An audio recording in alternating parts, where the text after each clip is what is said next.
Greetings, adventurers, and well met, Master of Dungeons here on the Master of Dungeons Twitch channel, twitch.tv/themasterofdungeons. It is Sunday evening, June the 9th. We are going to be starting our 22nd episode of the Shattered Obelisk a little bit later. Dantashin, our player that plays Ulmor, was lucky enough to win some tickets to go see the extended versions of The Lord of the Rings online in the theaters. He had the Two Towers, so he's going to be a little late coming in tonight. So we figured we would hang out, chat with you until he can join the stream. Perhaps maybe talk a little bit about what we've been doing in D&D of late, very similar to last week, but a shortened version of that. And also recap for newer viewers what's been going on in the adventures so far. So Design Lizard, Angelus, how's it going? It's going well. How are you? Doing good, doing good. A long weekend, a virtual D&D weekend. Had my last session this morning. Finished up around 1, which wasn't too bad. Ran some Tier 3 adventures this weekend, which was a lot of fun. So advice for Dungeon Masters, if you're running Tier 3 and Tier 4, especially in 5e, you can basically plot out a combat per hour. Having 4-hour sessions, I basically kind of plotted the adventures around the major areas where they were going to be having fights, and was able to pretty much plot them out as when players have more options, they're paralyzed with decision, and it takes them a little bit longer to make decisions about what they're going to do. No. But a little bit of recap about what we've been doing in the story so far. Our characters, most of them are from the Neverwinter area. They made their way to Phandelver. As heading to Phandelver, their characters were sent a note by one of their friends, an old friend that they all mutually knew, named Gundren Rockseeker, who asked them to meet them in Phandalin, which is a small town slash village in the Sword Coast area. He was going ahead of the characters to meet them there with his friend Sildar Hallwinter to do some business in the town. They were taking some supplies for Gundren to Barthen's Provisions in Phandalin. On the way there, they discovered a small little combat scene where they had discovered that Sildar and Gundren had gotten into a little bit of a scrap on the road to Phandalin. And they followed all of the clues there to a hideout where it seemed some goblins had taken Gundren captive. Walking through the story, the characters eventually discovered Sildar. Were able to get to Phandalin, working with Sildar and working around with some of the different inhabitants of Phandalin. Discovered that there was someone working for the Harpers there. There was someone working for the different factions and such like that throughout the town as well. And the characters actually all decided to join the Harpers. And work with the Harpers. So they all do have Harper pins working for the Harpers. They did some errands around the town, discovered that a group of ruffians known as the Red Brand Ruffians were kind of menacing all the different shopkeepers, the locals and such like that. And through some investigation, discovered that the Red Brands were staying at a older manor, a kind of a rundown manor on the edge of town. They were able to get in there and discover that a person that Sildar knew, actually, that was once a member of the Lord's Alliance, happened to be running the Red Brands. And that the Red Brands were kind of working a little bit with a person known as the Spider, which was actually in Cragmaw Castle. The characters did some other things for the town and some other small quests and adventures around in the area. Finally made their way finding and discovering Cragmaw Castle and captured the Spider. And actually, I'm not sure, did you capture the Spider or did you actually take the Spider out? The Drow? Pretty sure they captured him. Mm-hmm. Okay. And then this was all to find the Wave Echo Cave, which Gundren had been looking for with his brothers. Unfortunately, when they found Wave Echo Cave, they did find one of the brothers alive, but one of the brothers had perished. And that the Wave Echo Cave, they were able to started as a mining expedition, so the characters are getting a little bit of fundage as a percentage for helping out the miners and helping out the Rockseeker brothers in reopening the mine. But when they returned to town, they did discover that something was going on in town. There was some goblin activity from some strange-looking goblins that had accosted the town in the party's absence, and discovered that these goblins were looking for these pieces, black shards, 4 pieces of black shards that were actually used in buildings throughout the village of Phandelver. And once the characters discovered that, they were able to go through and find out that the goblins were working out of a place called Zorzula's Rest. And that underneath Zorzula's Rest, which was an old Duergar mining area, they discovered the Indigo Sanctum, where the leader of the Sawplea goblins, is what they're called, Ruxathid, had been contacted or being controlled by what the party believes at the moment to be mind flayers. And discovered a bit of information about a couple of different pieces, looking for some sort of pieces of these different shards. There are still a number of townsfolk that have been taken captive by the goblins in their raids on the town. The characters do have a list of those villagers that are the townsfolk that are still missing. They did find a few of them in the sanctum, but the 3 locations that were pointed to from Ruxathid's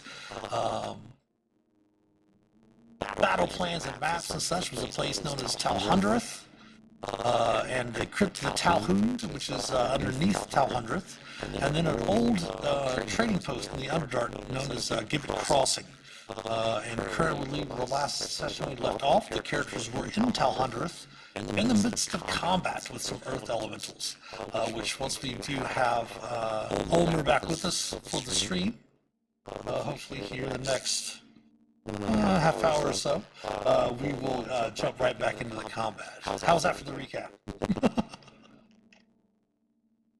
Sounded good to me. Good? Oh, and they got some magic items and stuff like that along the way.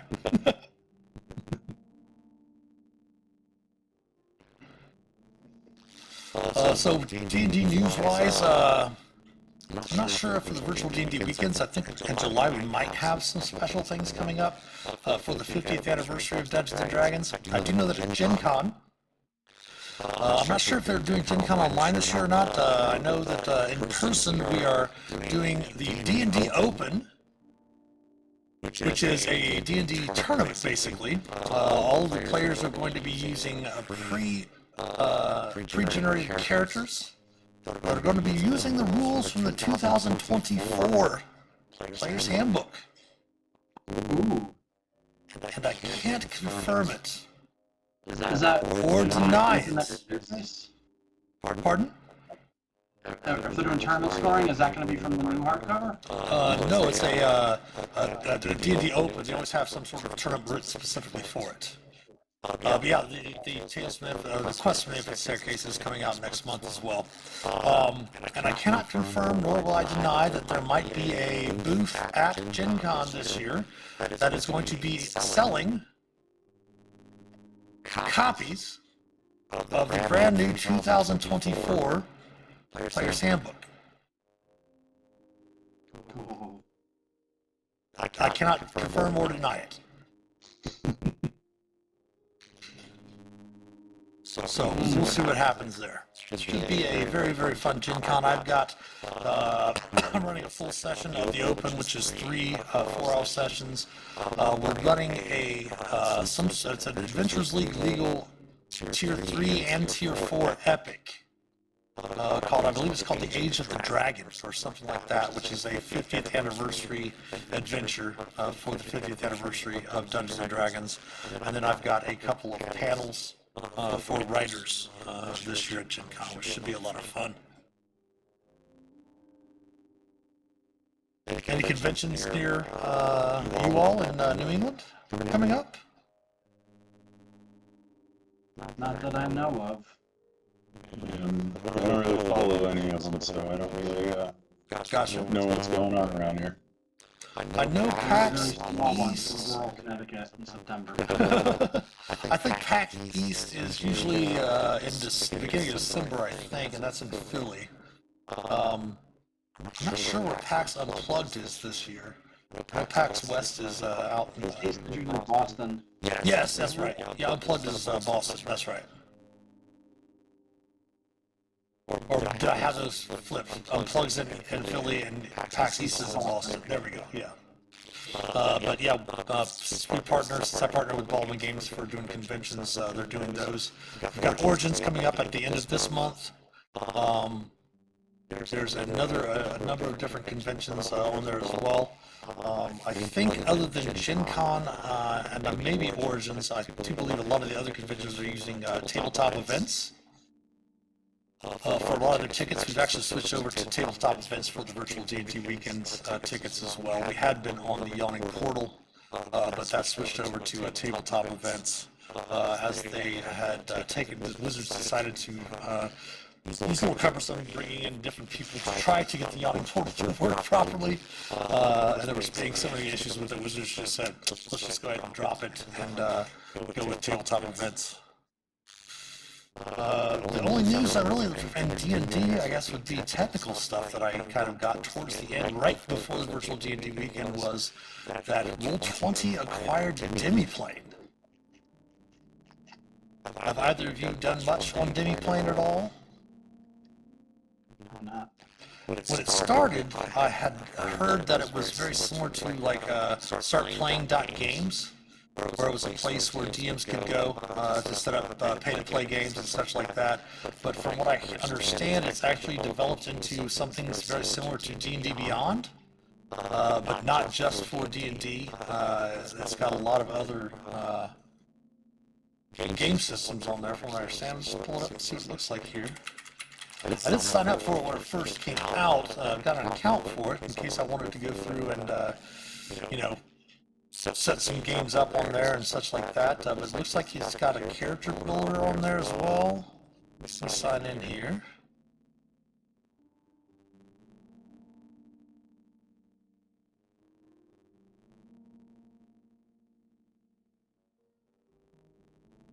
While you're signing in, we did get the monster manual cover. Yes. To prove that no matter what you put on the internet, people will fight about it because all the nonsense posts that I can't believe this. Yeah, I guess I saw the DM cover. It's got Venger on it from the cartoon right there in the middle, which looks pretty cool. So we've seen the artist actually, I believe. Hold on a second, sorry. I did start following them on X. Because they did post out that's the same artist that did the Monster Manual, the DMG, and the Player's Handbook as well. So it does look like Daggerheart, isn't that what from the group from Critical Role? Is that Daggerheart? Are they the ones that started that? Yeah, it looks like you can playtest the Daggerheart Nexus character builder on Demiplane. Oh, they're good. Okay. It does look like it does have Nexus, what's called Nexus character tools, groups and matchmaking. It does have, they do have a lot of stuff for, it looks like Marvel, the multiverse role-playing game. It's got a lot of stuff, looks like White Wolf and Vampire and Pathfinder, and things like that. So it's probably a lot of games outside of D&D, it looks like. Let's see what games. It's got Pathfinder 2nd Edition, Vampire Masquerade, and Ella Obscura. It does have 5th Edition, just doesn't say 5th Edition Dungeons and Dragons. Alien, Avatar Legends, Marvel Multiverse, Hunter the Reckoning. I guess that's most likely from Vampire Masquerade. Yep. And Starfinder 2nd Edition coming soon. So yeah, Demiplane was acquired by Roll20, so there's probably going to be some interaction there. And obviously, since it doesn't have specifically D&D on there. There's a 5e Nexus on there. It also does have Tal'Dorei and stuff like that. It looks like there's coming soon early access to some of the digital tools for Tal'Dorei Reborn, which they do already have on Roll20. I actually have that in my compendium and have access to that in Roll20 already. And it looks like they have a lot of stuff here on there now that's already in your Roll20 marketplace that you can pick up. So it's very interesting. I don't know. We were joking all weekend because a lot of players, which is actually one of the reasons why I like for the streams, for us to use the Roll20 character sheets that are actually in Roll20, is because this weekend, for example, a lot of the players were using the Beyond 20 app or extension to be able to roll straight from their D&D Beyond character sheet into Roll20. And you either, I guess there is a extension now for Edge as well as Firefox and Chrome. And the only one that was working properly, because there was an update last week, the only one that was working properly was actually the Chrome extension, because the ones going through Edge and Firefox had not gotten approval to go up onto their store with the update. So there was a lot of delays over the weekend with players that were using D&D Beyond, using the Beyond 20 app to roll into the VTT. And I made a joke on Friday night when it first started, Friday afternoon when it first started happening. I was like, oh, Roll20's not wanting D&D Beyond to roll in. Better refer to Demi Flame.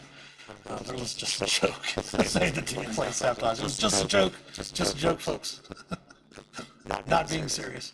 But yeah, once we figured that out, we did have an issue yesterday. It took about half hour out of the game.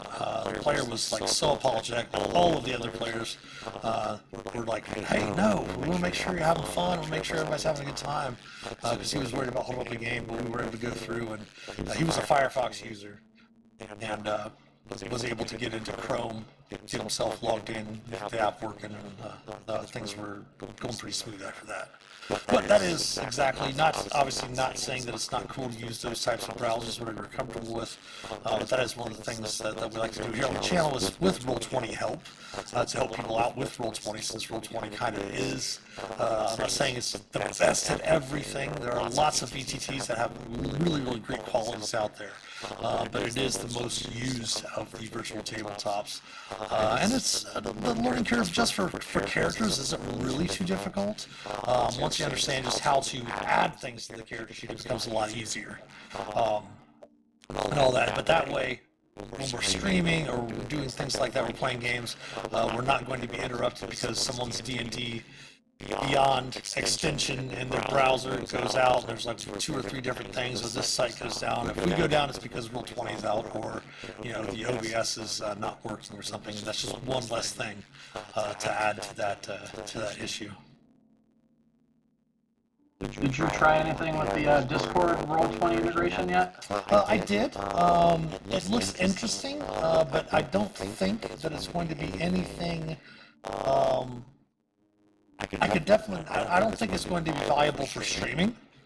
I do think it's way more viable for friends playing together, pick up games, things of that nature, just to be able to join that activity in Discord, not have to worry about, opening up a browser, not have to worry about opening up anything else. Most of it's using Jumpgate. You can't open existing games in Roll20 or in Discord. In the activity, but if you create any new games via the activity, the interaction with Discord, it is the new Jumpgate version, which is basically, I think what they're trying to do with Jumpgate is trying to stream the amount of information or the amount of CPU usage, I should say, that your computer is using via your browser. That Discord is kind of picking up a little bit of that weight, I believe, from what I've seen so far. But I don't, I'm not a programmer. I don't have the exact specifics of it as well. But yeah, I'm still in the beta for the Roll20 activity. I might, I believe we did one of our Dungeons and Deliberation streams a couple weeks back. When they first announced it, when it came out. I think I might have done something about that evening. But again, that has been weeks ago.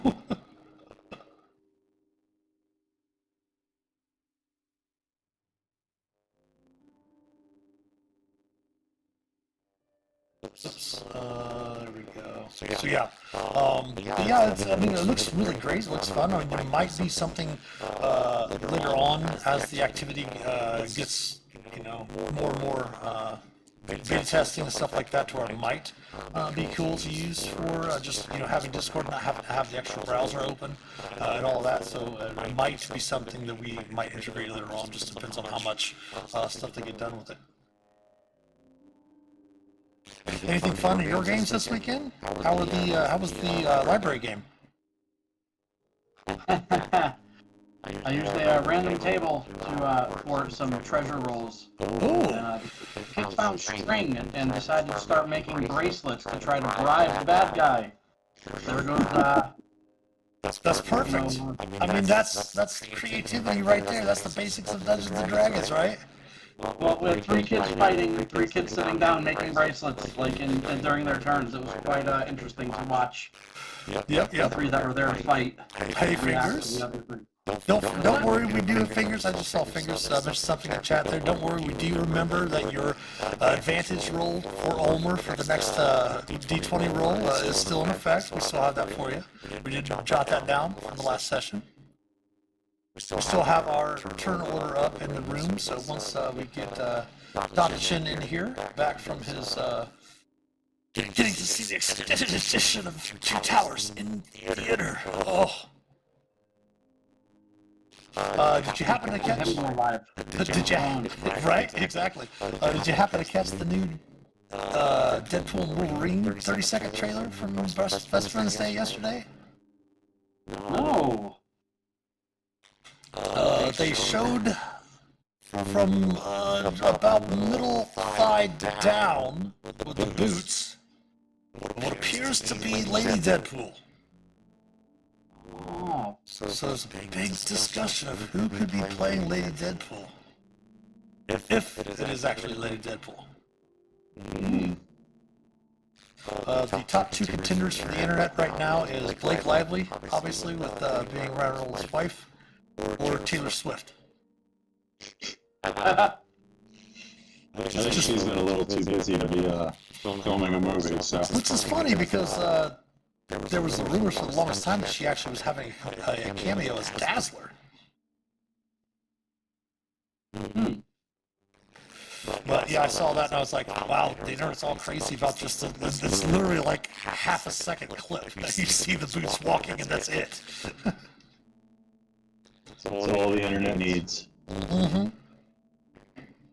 That is true, that is true. So yeah, some stuff coming up this week. Obviously we do have, once we get Dr. Shin in, we'll continue for another, probably a couple hours. What time is it right now? We've got about 2.5 hours left for stream. So we get some good fighting in, maybe see some characters go down. Just kidding. But we do have our Dungeons, our Around the Campfire stream on Monday night. If you didn't happen to check it out last Monday, our Dead by Daylight stream is now D&D related. It was so awesome. Vecna, the Arch-Lich, the God-Lich, is now a killer in Dead by Daylight. She's the same TPK, right, exactly. Kill everyone but Shaelren. But yeah, Vecna is really wicked.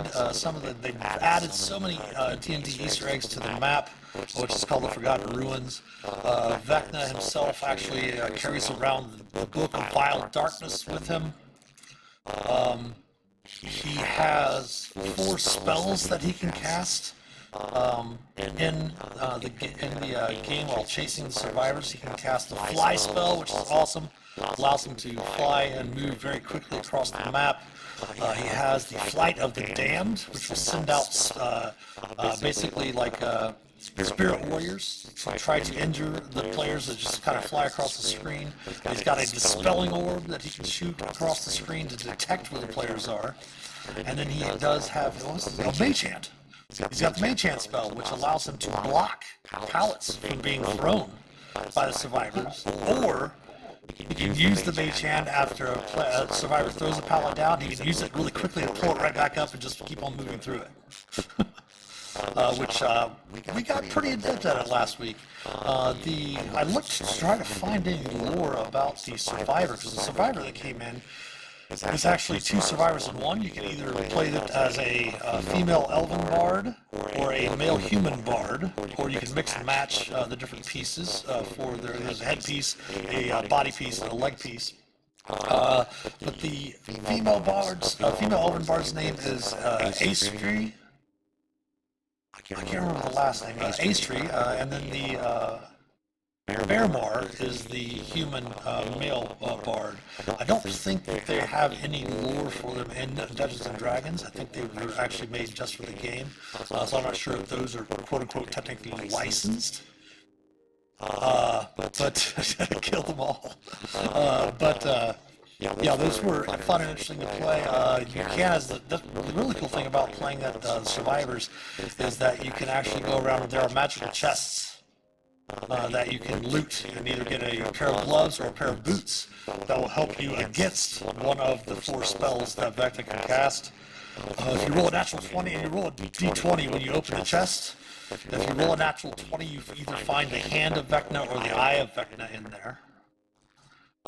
Which do some other really cool things. The only problem is that if you're tuned to the hand of Vecna or the eye of Vecna, and Vecna drops you to where they can put you on your 3rd hook, basically to sacrifice you out of the game. Instead, they can mori you, basically, which is kill the survivor outright for having the hand or eye of Vecna and taking back Vecna taking back his artifacts, so that's pretty cool. So yeah, we'll be doing that tomorrow for our Around the Campfire stream. Tuesday, we normally have our Dungeons and Deliberations, but it is going to be the 2nd Tuesday of the month, which means this Tuesday at 8:30, we're going to have our 2nd episode of Vecna, Eve of Ruin. Technically it's the 3rd episode, but we did episode 0 where the characters played lower level versions and went through the Vecna Nest of the Eldritch Eye. But we will be doing the episode 2 of the actual adventure Vecna Eve of Ruin this Tuesday at 8:30 p.m. Eastern right here on our channel. Then we have our round Walk Amongst the Plains on Wednesday. I tried to get Design Lizards to join me last week while we were playing some Magic. Well, that was last night.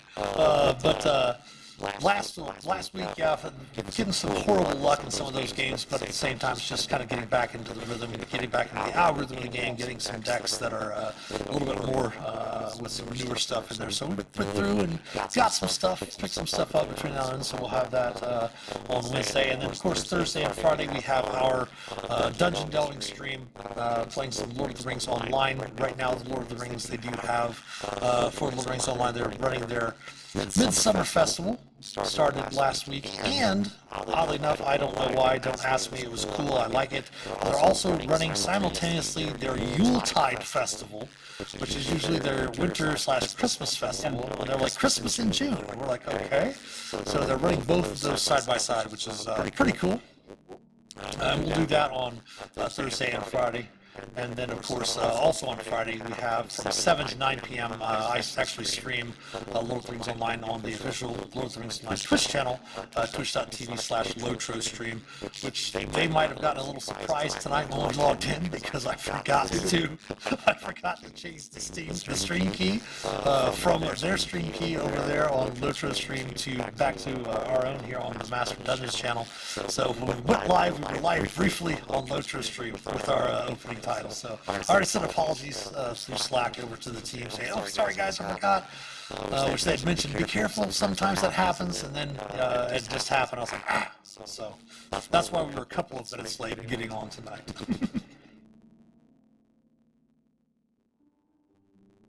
Jealous, anything cool happening in your D&D game? Nope, haven't played since what was it, March, April? Oh goodness. End of April. End of April, yeah. We don't get to play very often. We're all really busy all the time. I don't think I have a free weekend until the end of July. I'm working on it. You all play in person. Just trying to figure out if we can play that weekend. You all play in person too, right? All together at the table. Yeah. Nice. Yeah. Rocks. It's fun. I was actually trying to get, as everyone that watches knows, we've been chatting about too, trying to get a homebrew game in my campaign world for Thursdays to kind of replace the Dungeon Delving stream on Thursday nights.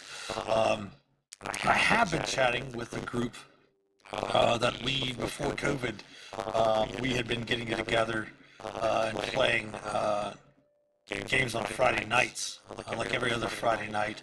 And after COVID, I think it was 2000, late 2021, all of the stuff was kind of lessening up with the restrictions and such like that.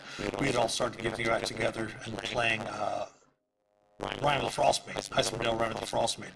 And we kind of stopped doing that, but we were talking about getting back together and setting that up to where we could stream it, kind of have like a row of camera, like two cameras in the middle of the table, so you can see half a table on each of the cameras, and then see me as the DM, and then run it all downstairs in the loft. So that's something that we're looking into maybe doing, or possibly even there's the local pub house right down the road, literally half a block. It's actually called the Herat. For those of you that are familiar with Beowulf, it does have a lot of Viking-esque and Norse themes on the inside. There's a dragon, actually, that's a papier-mâché dragon that's really, really awesome. That slithers in and out of the wall. Used to actually have a smoke machine, a little bit of spikes and all of that. Oh, we got someone in stream. I do believe we have a Dodson sighting. Let me switch over to our 4 camera. Eventually everyone will flip back over to their proper cameras here shortly. But we do have a Dantishan. Yay!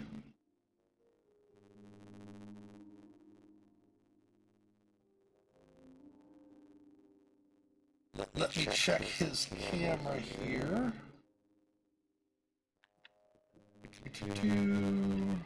Dantishan camera. I'm going to move that down just a little bit.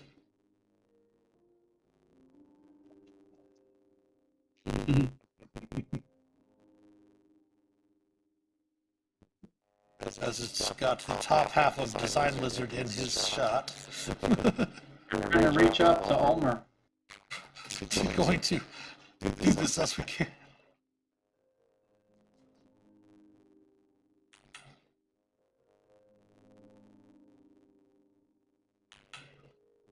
Oops.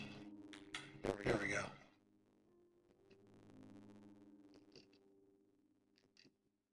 I'm not sure what I would have messed around with that camera, as it was set up still from last time. I wonder if it's just because I copied and pasted some of the cameras over for the 3 camera setup.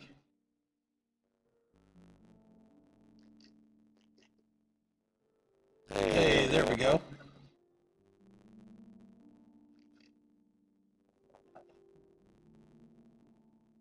All right, we flip back here and flip back to make sure it's all set up properly. There's the 3 camera.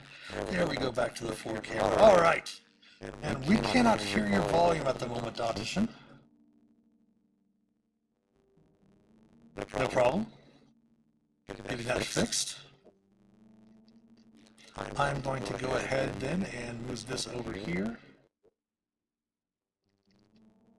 so I can pull up our Roll 20 room.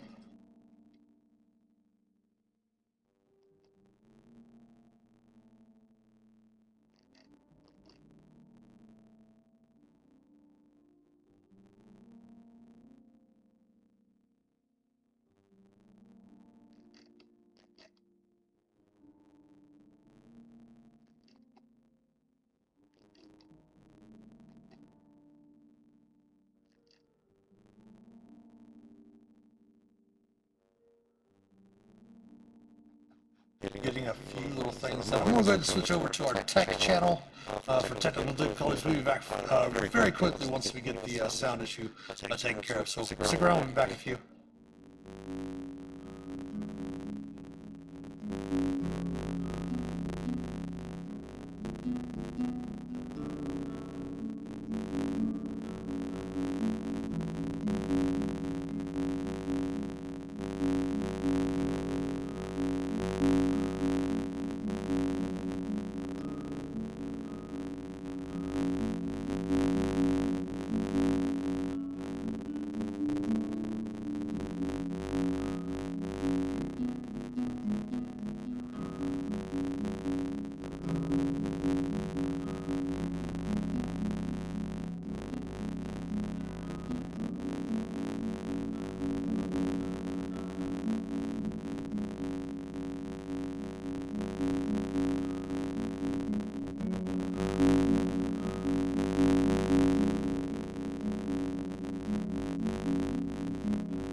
All right, we got it fixed.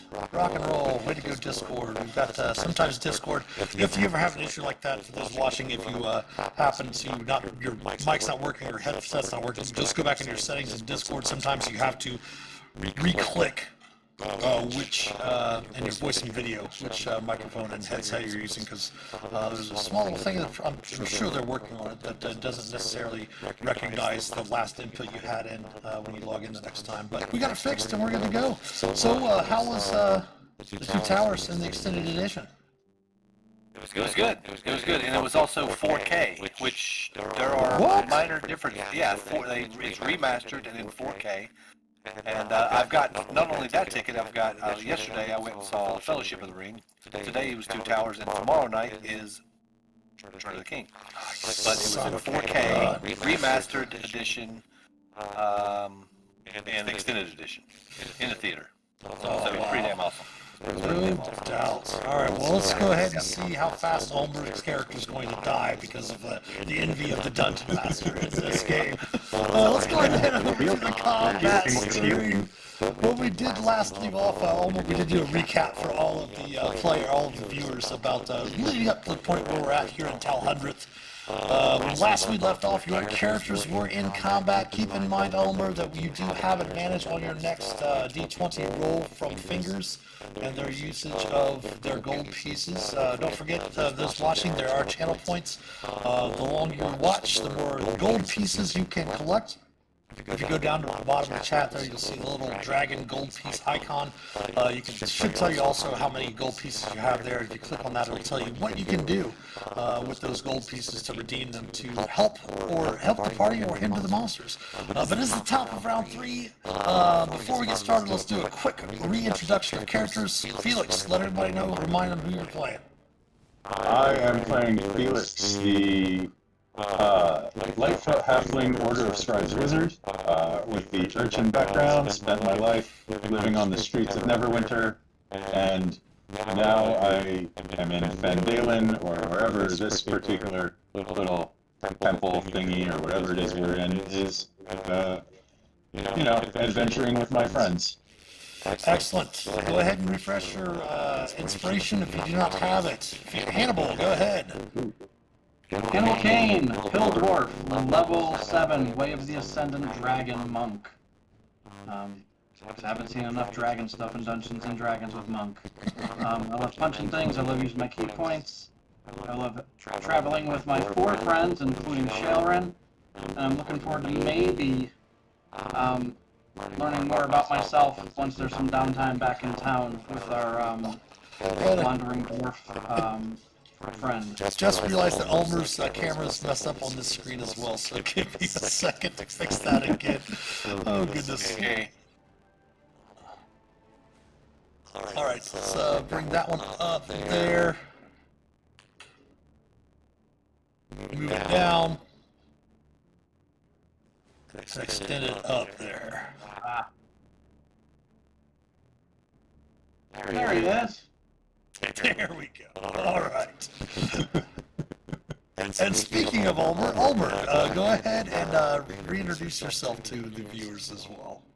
Okay, I am playing Ulmor Wakefield. He is a half-orc, bard-barian. So barbarian, if you will.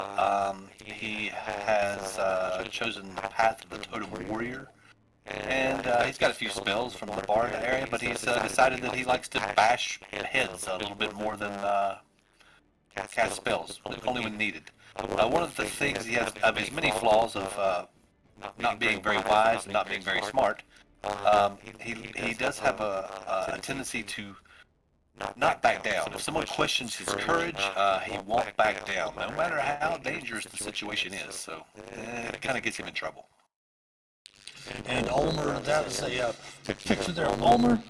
Ulmer is currently raging. The battle state right now as it is, that glow around Shae is not her Twilight Sanctuary. That is actually from where she cast Spirit Guardians the last session. So she does have the Spirit Guardians up. She does have also her spiritual weapon active as well. And it is the top of round 3. Felix, you are up. There are still 2 large earth elementals here in the room. This one over here is sorely wounded. The one right beside Ulmor and Shae is not as wounded, but it looks pretty bad as well. Alright. Now, remind me, have we figured out any weaknesses that the elementals may have? Because I know I've been experimenting with elements on it, but You do not recall anything specific. So far, give me a second here. We're having the character sheet open up. or maybe something that didn't work so well. I don't think there was anything major that didn't work so well. I think Ulmor found out that I think thunder maybe. bound was Yeah, I effective. think sound. Okay. Yeah, I think sound was effective towards them because I think That's yeah, right. Ulmor did set off a thunder wave, and I think they are vulnerable to thunder. If for some Okay. reason my character sheet will open for the elementals.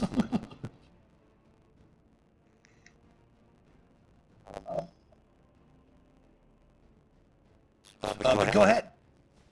Alright, so I'm going to cast Tasha's Mind Whip. Okay. I'm going to upcast it to level 3, which I will put this in chat.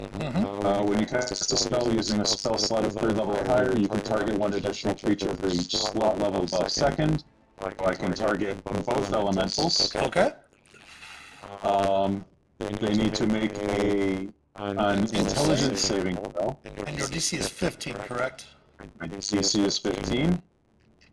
And I will cast it using Thunder, because at 3rd level I have protection from energy, which has Thunder as well in it. Perfect. The one by Ulmor and Shae fails to save. So it's going to take how much damage? Let's see. Go to that page. That's Tasha's Mind Whip, so that one will take 10. Perfect.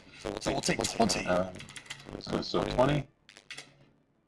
And it is Tasha's Mind Whip. We'll put that Tasha's Mind Whip token marker on there as well. Yeah, there's that too.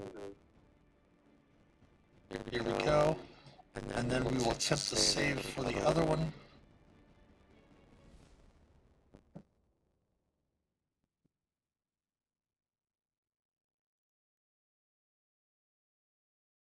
And it does not make it save either, so it will take 20 psychic.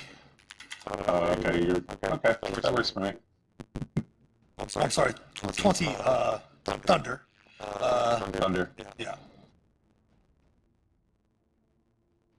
Oh yes, technically I guess you were splitting them, so 16 of that, so it's not a big deal. That's fine. However you want to do it. That's There we fine. go. And anything else for Felix? Yes, since they cannot take reactions, I'm getting my tiny little ass as far away from them as possible. So that's 5, 10, 15, 20. I'll stay in the door. And If you want to move your manifest mind, can you move that as a bonus action, I think? that is a bonus action. I do want to leave it where it is though, because I want to keep an eye down that little stairway and on that door, All right. so it can alert me if anything comes through. Ulmor, you are up. Okay. Well, since I'm raging and this guy's really close to me, I'm going to go ahead and swing the spider staff at him. Do you have advantage on the roll from fingers from last session? Yes, thanks, fingers. Episode 21. Here we go. Rolling away. Let me double check and make sure that I have my rage on the sheet first. I'm not sure if I left. I do not. Okay, here we go. Alright. Swinging away. Nice. A 24 will indeed hit. And hitting. You do note that it does take the 12 points from your rage and your bludgeoning, but you do note that it is immune to the poison damage. Poison. Alright. Looks like a good position. I got the spiritual weapon beside me. I'm just gonna post up and get ready with the shield there. Let me check one thing right quick. Sure. What round is this? This is round three? top of round 3. Yes. Okay, round 3. Okay, good to go. Yep, I'll stand fast and ready for action. All right. At the start of their turn, they need to make wisdom saving throws, DC of 15, or they'll take 12 points of radiant damage from Shaelin's Spirit Guardian, the one here. That is right by Ulmor and Shaelin. So attempting its wisdom save, DC of 15.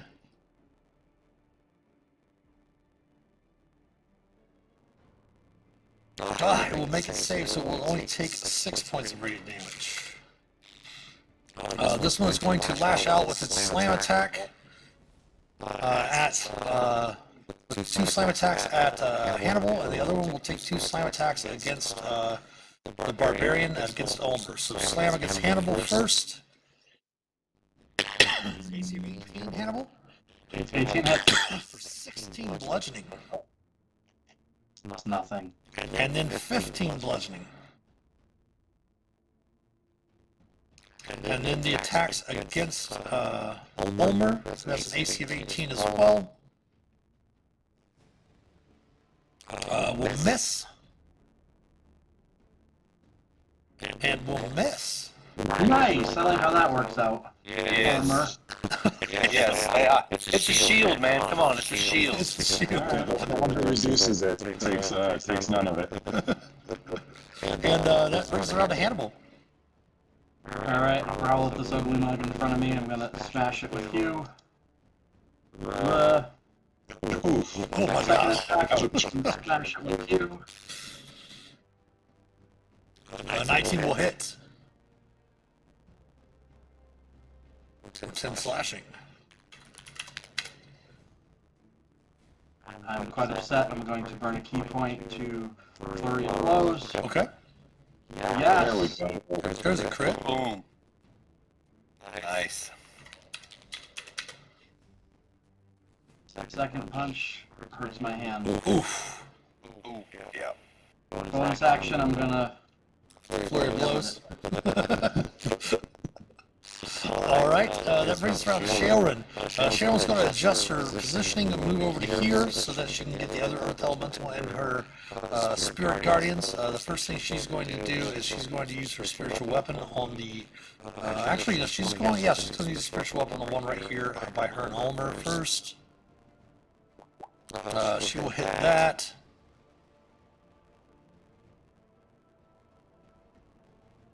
For force damage, 5 force. I'm going to have to go through and take some more of our spell templates and archive them. That's what I did last week. I went through and archived some of the spell templates. We have so many of them, it's kind of bogging down the room a little bit. So what I'm going to end up doing is going through and archiving all of the spell templates. That way, when you need one, just let me know and I'll unarchive it for that session and then put it back in archive afterwards. So I'm not going to worry about it tonight, but we'll have it, fixed for next week. And that was her bonus action. Then as her action, she's going to bring Lightbringer down on that one, right near Ulmor. She's going to miss, of course, but she did adjust her space, and in round 4, Phelix, you are up. I can't tell how much hit points that last one or that other one has, but no, let's do another Tasha's Mind Whip at level 3 and just try and hit both of them again. Finish them. Finish them off. Hopefully finish them off.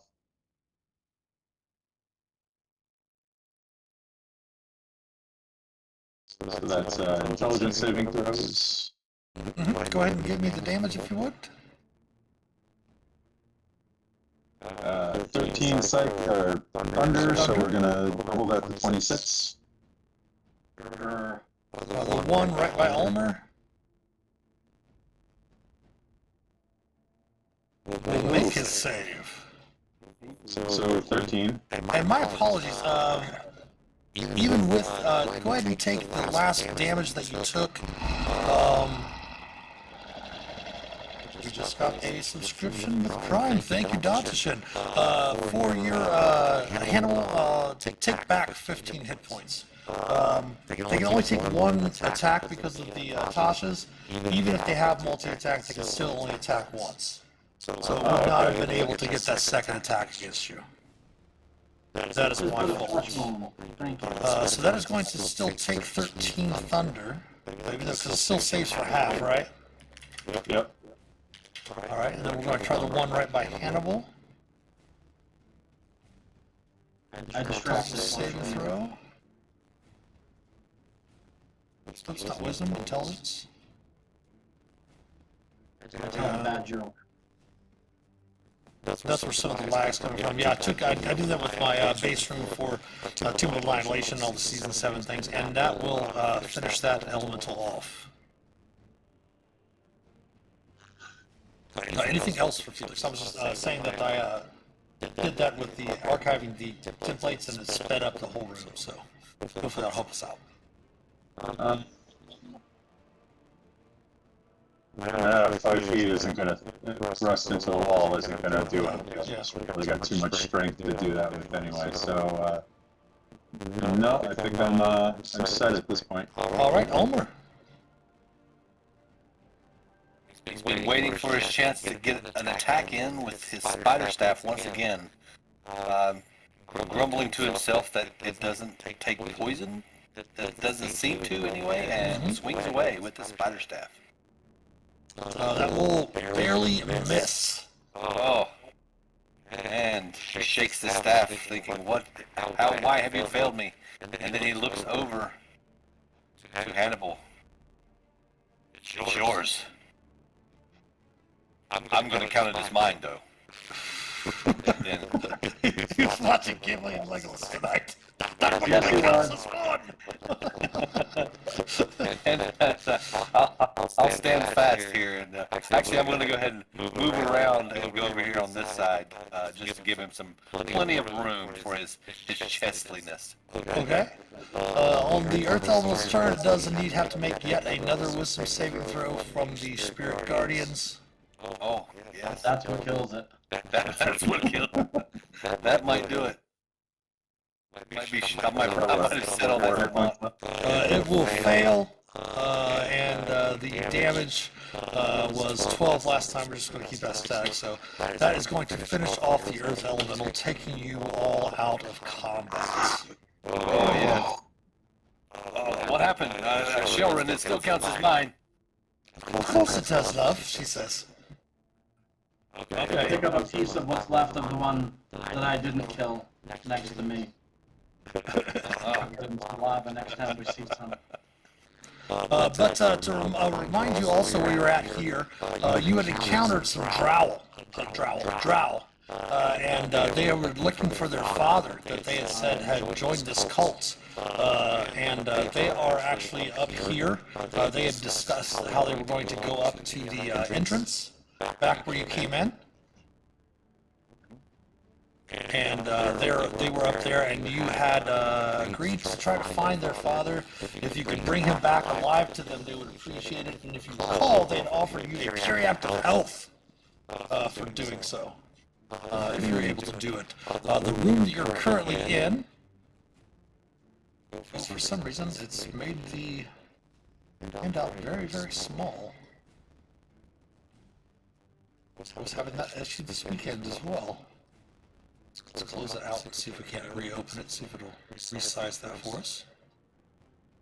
There we go.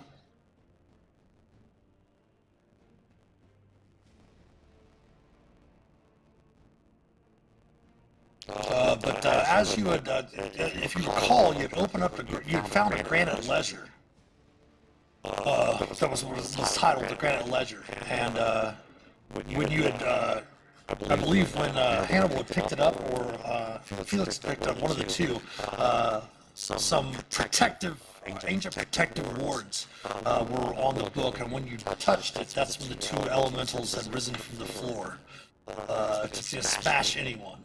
Go ahead and give me an Arcana check, Felix, now that the battle has subsided. Alright, let's see. There we go. 18. Okay, you can probably surmise that this is what once was dedicated to Doomethorn, dwarven god of secrets and such like that. And since this library area back here probably held a lot of information about the miners and the religion and such like that, it's probably restricted to just followers or worshippers of Doomethorn.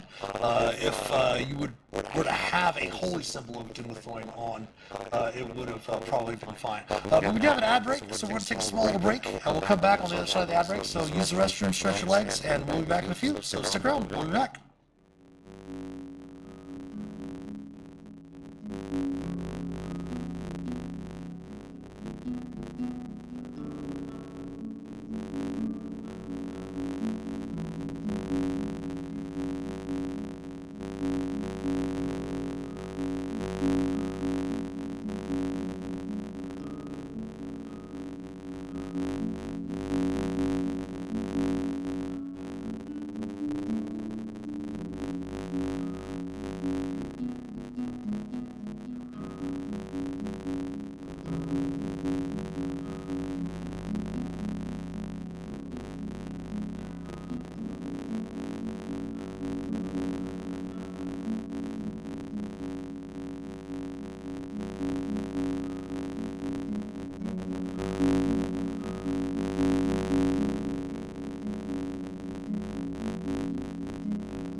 All right, we're back on this side of the ad break. Thanks for your patience. Sorry about that, everyone. We're so excited to get back into the game. Once we got Don Shin back in with us, we were kind of missed the ad break notification there. So we got things going here. Got about 50 or so minutes before the next one, so we're good to go. But you are here in this library. You did find a couple of books describing Dumathoin's faith, some gem-cutting secrets, things like that, some things about the mines. All the books were written in Dwarvish, and of course the Granite Ledger. Now that you've defeated the Earth Elementals, again, as I mentioned, the book itself has metal pages. It's covered with thin plates of granite, and the Granite Ledger is now available for you to peruse, Hannibal. All right. Flip through the pages of this Granite Ledger. It does seem to have a list, for one thing, that discusses, you can take the book with you if you need to, so that when you get down there, you can refer to the book, as it really won't give you much information to get down into the crypt of the Talhund. It does give you a list of those who are buried in the crypt. It also provides instructions in Dwarvish for how to open the crypt's entrance. So if you recall, there was some sort of trap on the entrance itself that is going to, would be difficult to bypass had you not found this information. I believe Gwen had mentioned something to you. Gwen Warsong had mentioned something about that as well. Alright, so we have a list of those who are buried, and we have instructions on how to open the crypt. I will share that with the boys and girl. All right. Okay. Let's go ahead and take her, pour it down. Ooh.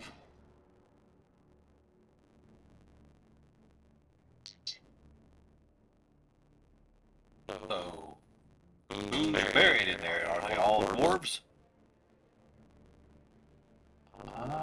Definitely followers of Dumathoin dwarves, those that are important to the church, things like that. Again, like I mentioned, right now they're just pretty much names, but once you get down to the crypt itself, you'll probably be more clear once you get down there. Yeah.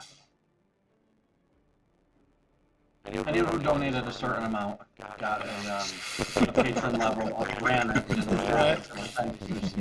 back of the book. You just have to subscribe to the granite level for 3 months or more. And it 1 does, million copper pieces. it does appear that Sheilrin does have a spell. She's going to go ahead and cast a healing spell. She's going to use, she doesn't have any 4th level spells prepared, so she's going to go ahead and use her 4th level spell slot to cast a 4th level Cure Wounds on Hannibal. Oh, that's right, he's down a bit. Thank you, Shailman. If you remember, Shailran, I'm the only one who mentioned you in my intro. In your intro, yes. Why did I only heal for 5? Because I did cast her 4th level.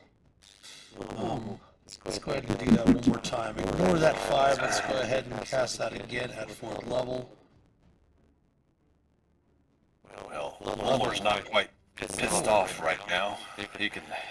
I can cure some of your wound, if you wish. How are you faring there, Hannibal? You need a little healing. Let's see how your shower does. 20 points back. Oh, that's much better. Because if I recall, we have not had a short rest since she last used her healer feat on everyone. Right. And it looks like Hannibal's down 15? between 120 and about 15. You want some more healing? He says to let Hannibal die. Oh no. Oh, snap. Yeah, and then we have a chance to use our diamond dust. Wow. That's true. But, I don't know. I heard strange things about that. What if he comes back as an imp or something? That's reincarnation, puppet. Shaman says. Oh. Sorry, I get him confused. I don't know. Dead people, bringing them back. Yes, I kind of agree. Of course, I love you all, she says, but I would not let you suffer defeat, and I would bring you back from the brink of death. But I agree to. Once you're gone, move on to the next life. Oh, well, not that I'm worried about it, but yeah, sure. Thank you. But you do have the room to the north was where the drow were staying. Some of them were staying to the room to the northeast or northwest as well. But you do have the stairwell that is Felix's manifest mind has been guarding the stairwell down to those to that doorway. Right here. Okay. All right. Well, if we'd like to move on, let's go on down the stairs.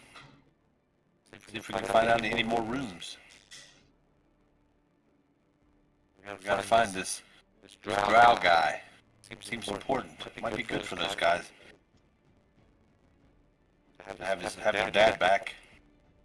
He did show me a nice little image of him. You remember you cast minor illusion and showed him an image of your dad? Yeah, he showed me his. I thought I'd show him mine. Yeah. Oh, boy. I can't go through. I can't go down the stairs. There's a block on the stairs. Oh, there is. Okay, one moment.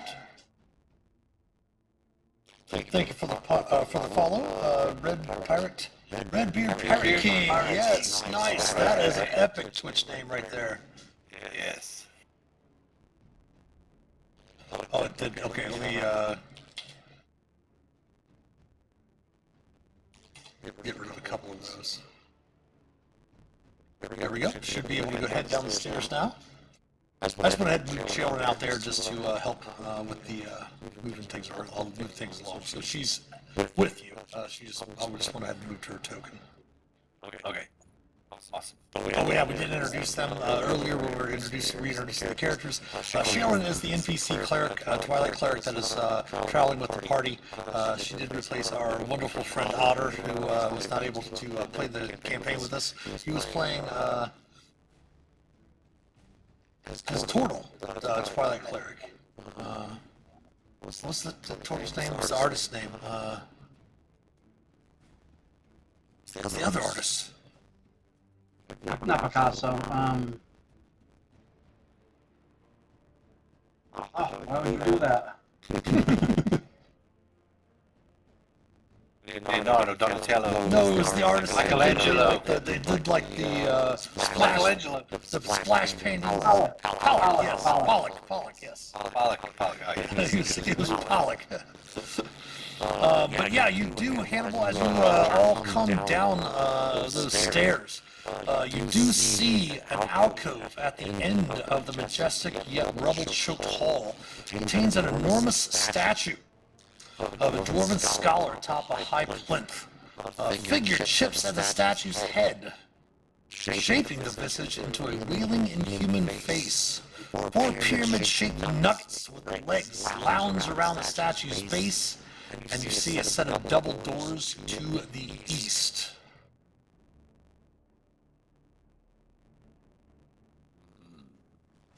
Alright, I'll point that out. What is your passive stealth, Hannibal? That would be 18?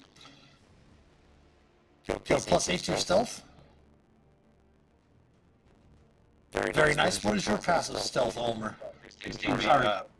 I've got plus 4 to my stealth. So 14? Okay. What about you, Felix? 16. Passive stealth. Just coming down the stairs. They don't seem to have noticed you. Their passive perceptions are not that high. Oh, nice. All right. I'm sorry, you see 3 that you see from kind of looking around there, Hannibal. You can tell there's 3 of those little gemules that you had encountered with Pip, the son of Out in the field, yeah. when they went missing. And you found your new clubhouse. Yep. Ulmor kind of leans forward. He says, "Oh, do we see those little jelly things? What if I tried Thunderwave again?" Absolutely. Sneak on up and bring it. I might do it. But I don't know. Last time I woke somebody up. I'm not sure if I should do that. Ulmor's going to go ahead and start sneaking. He's going to stealth up. Okay. Try to sneak.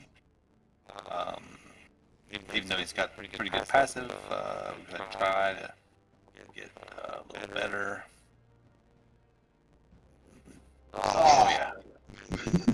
Sweet. Everyone roll initiative. As there are little, actually I'm going to move you over here, Ulmor. There are bits of rubble. Okay. And you kick all this rubble that is right there from that cave. That's exactly where he was right going. around. Yes. Go, Ulmor. Yes. Kicking the rubble. Kicking rocks. That's what he's good at that. He just goes around people to him. His dad always used to tell him to go do that. Go kick some outside rocks. and kick rocks. Yeah.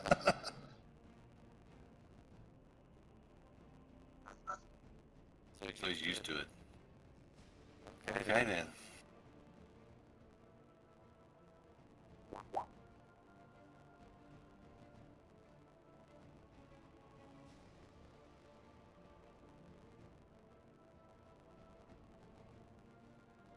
Kicking rocks. Oh boy. Sort of sending, and the first to react, Felix, you hear Ulmor obviously stumble upon the stones, trying to sneak forward. And you're the first to react, as you do hear that you fought them actually into that stone abode from that miner, the dwarven miner that had built his home underneath the surface there. You're familiar with the sound of the creatures, but there are some of them around, and you hear the clinking on the statue that Hannibal had mentioned stops.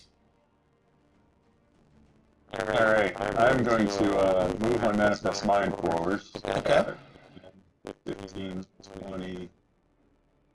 Go here for now. Let's go one more. Oh, there is a person over here. They are about 40 feet up on that statue, I believe. 20 feet, I'm sorry, 20 feet up. That does appear to be another mutate. You fought that one mutate earlier? It does appear to be another human mutate, female, that is perched on the statue's wide shoulders, chipping away at the stone face. Alright, so someone I'm not worried about killing. Spells. Ooh, I have an idea. Okay, shoot. That cost me my bonus action. Alright, can't do the idea yet. I actually... Alright, I'm going to cast Rhymes Binding Ice. Okay. From the Manifest Mind. Okay. You can get the two on the left and the human mutate, or you can get the two on the north and the human mutate. But you won't be able to get all four of them. Alright, this won't let me move this any further. It's because it's locked in the Oh, inside there. okay, then...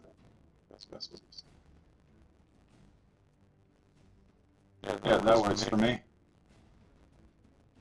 So yeah, what I'll do is I'll let you get the two to either side, to the northeast and southwest of the mutate and the mutate as well. Okay.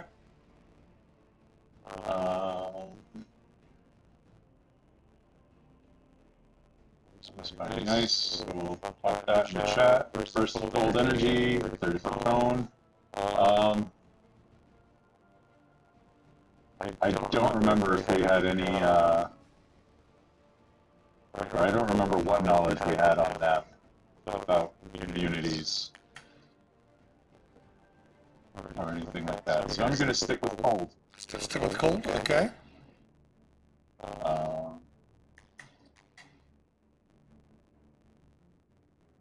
And yeah, so they need to make a Constitution saving throw. DC is 15.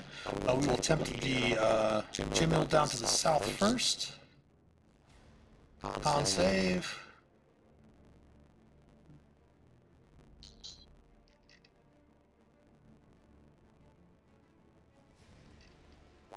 It is going to save. We're going to do the other gym mill next.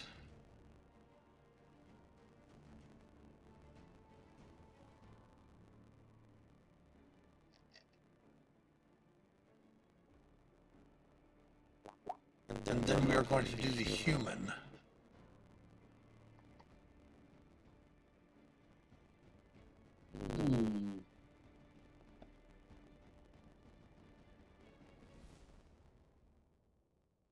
Oh, and the human will fail. So the human is going to be it's basically hindered by the ice. And will not, I think it was to say, yes, the speed of release is 0. Okay. And then your damage? Damage is 3d8. 9 cold. Alright, so that will be for the gym mules. Oh, we got 1 and 1 is a 7. Ooh. They do not have anything special against the ice, but they do make their saves, so they'll each take 4 damage.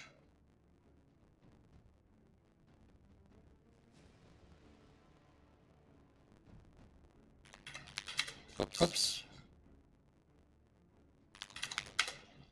And then she will take a full 9 points of cold damage. I don't believe she has any special resistances as well. Not to ice in any way. She will take the full 9, and she is also has a speed of 0. We're going to put a little marker on there, yellow, and put 0 for her speed. I don't know why I put a mind whip on there. Anything else for Phelix? No, I think I'm going to stick here. I am going to let the others know that there is a person on the statue Okay. who is slightly frozen to the statue at the moment. All right, Ulmor, you're up. He looks back and says to Hannibal, I think I made noise, so I don't think Thunder Wave is going to work as well anymore. Do what? It'll work just fine. And he walks over and he looks this way and he looks down. Oh no! And he freaks out and immediately goes to throw Thunder Wave.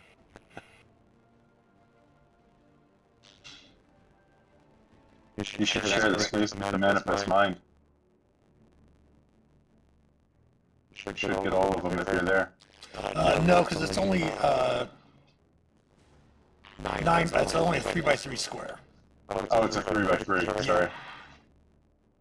Okay, so he... But if you step down one beside it, you can get the human and the 2 gym mules right there. Yeah, because it's 9 squares right in front of you, right in the middle of you.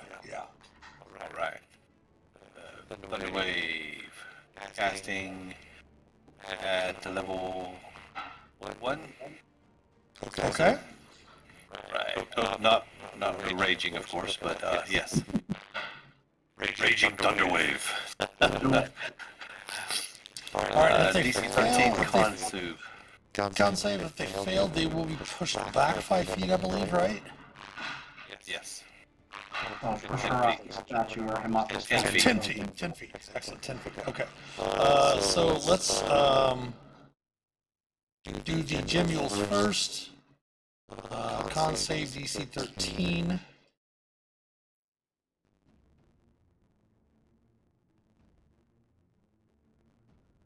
The top genule is going to fail, taking 10 thunder.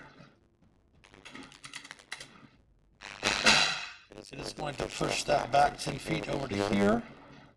So I'm just going to move it back to there.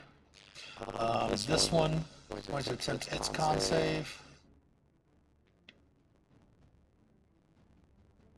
Oh, okay.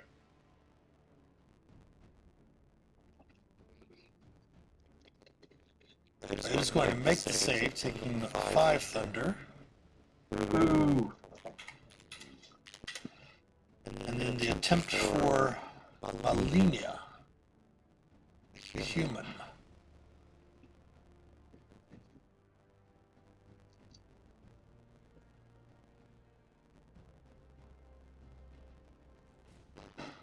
And she is going to fail.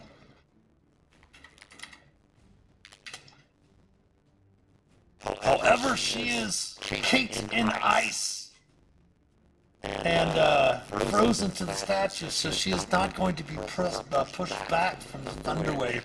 And it does echo through the chambers up to 300 feet away because of it being thunder wave. Anything else from Ulmor? Yeah, he's gonna go ahead and smash it or bash his staff against his shield and say, "Bring it!" and rage and step over towards this guy.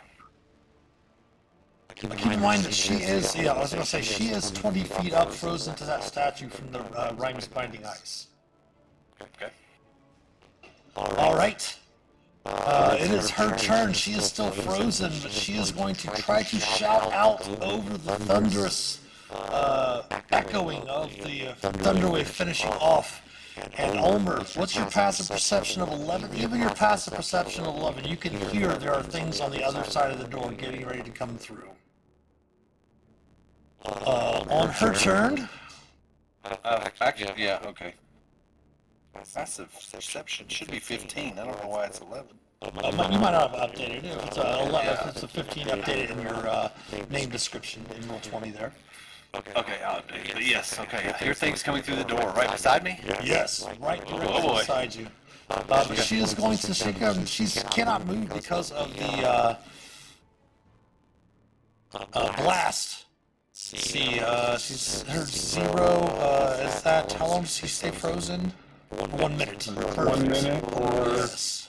she can use an action to break the ice. Oh, she is not going to. She's going to blast Ulmor with some nightmare blasts. Yes. He doesn't want that. If it goes through, AC of 21 for 7 psychic. Unfortunately, you are not resistant to the psychic damage. And then give me a wisdom saving throw if you would. All right. You are frightened of her. Oh boy. And her next nightmare blast. The AC of 24 for 6 psychic, and you are already frightened, so you do not have to make that save again. But you are frightened of her, in frightened condition until the start of her next turn. She is still not moving. Hannibal is up. Right, I'm gonna take 10. Oh, okay, I thought you were talking like taking 10 or taking 20. Okay, gotcha. I'm trying to figure out where to cone to get the most. Ulmer's kind of in my spot to hit all of them, so I think if I were to move to here and cone in this direction, from here I can get these 3. You can still be, you can share the space with the Manifest Mind. Keep in mind, it's very similar to a spiritual weapon. Okay. And so then I could cone aiming at here and catch these three. Sure. Easily. I will use my Breath of the Dragon.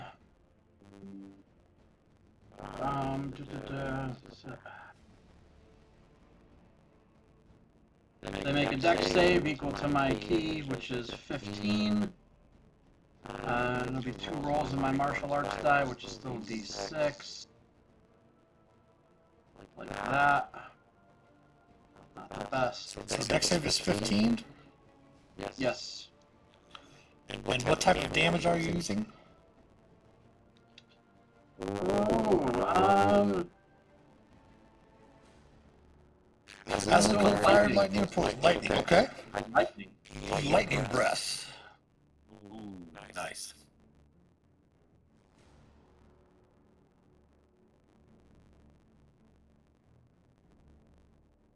The first Jimule is going to make its save. Those dice hate me tonight. Well, Fingers did pay me a little extra to put in a script and to mess with Grab your a spoon. Let him die. Let him die. I kid.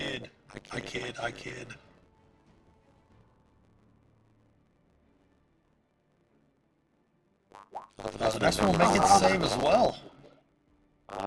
Dexterous little things. And then we will try the one for the human up top.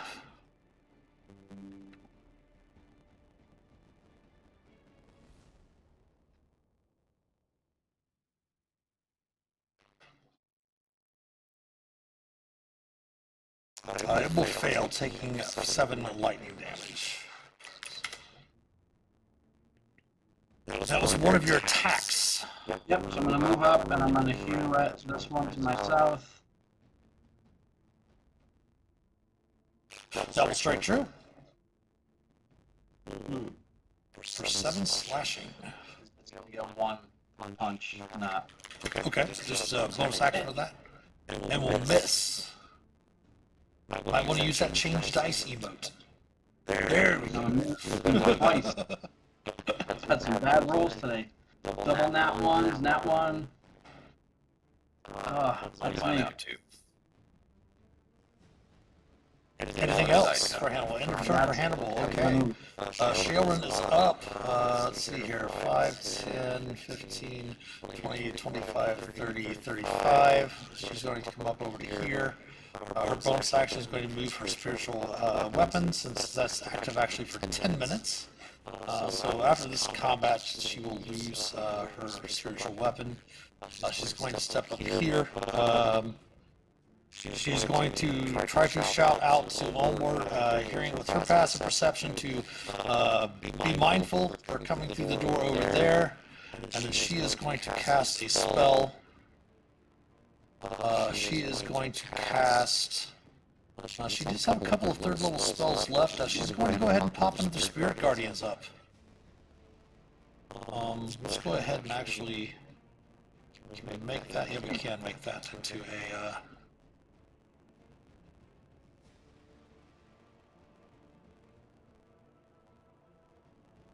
Hopefully we'll put that down on her. Yes, it did. Okay, we're going to lose this out of here.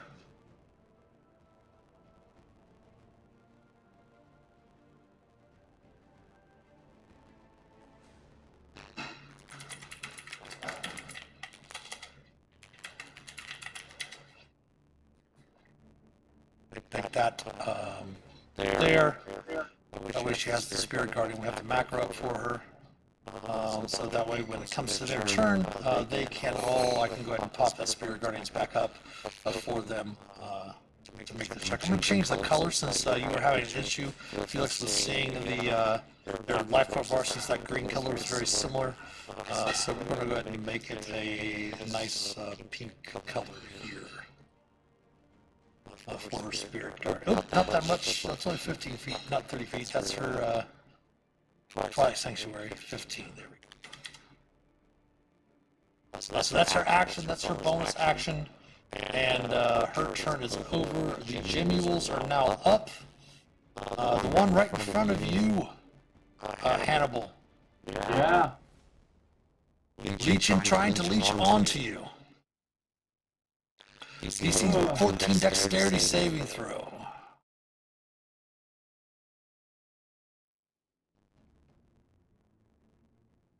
You are able to avoid the leech. That was its bonus action. Its normal action is going to be to psychic slam you, missing you. The one over here by Ulmor, this is going to move up by Hannibal as well. The one by Ulmor over there, so the other one moving up to you, Hannibal as well, is going to try to leech onto you, so make another DC 14 dex save. These creatures are badass, by the way, I love them. Yeah. Nice. I forgot. We love to hate them. I was like, shit, these were harder than they looked. Yep. And the 15 is going to miss you as well, Hannibal. Excellent. And Ulmor, go ahead and give me a dex save as well with this bonus action. Do it. Oof. It will reach onto you, Ulmor. I'm supposed to roll higher. And then we'll make a psychic slam attack against you for 13 psychic damage. Not good. At the end of the round, beginning of round 2,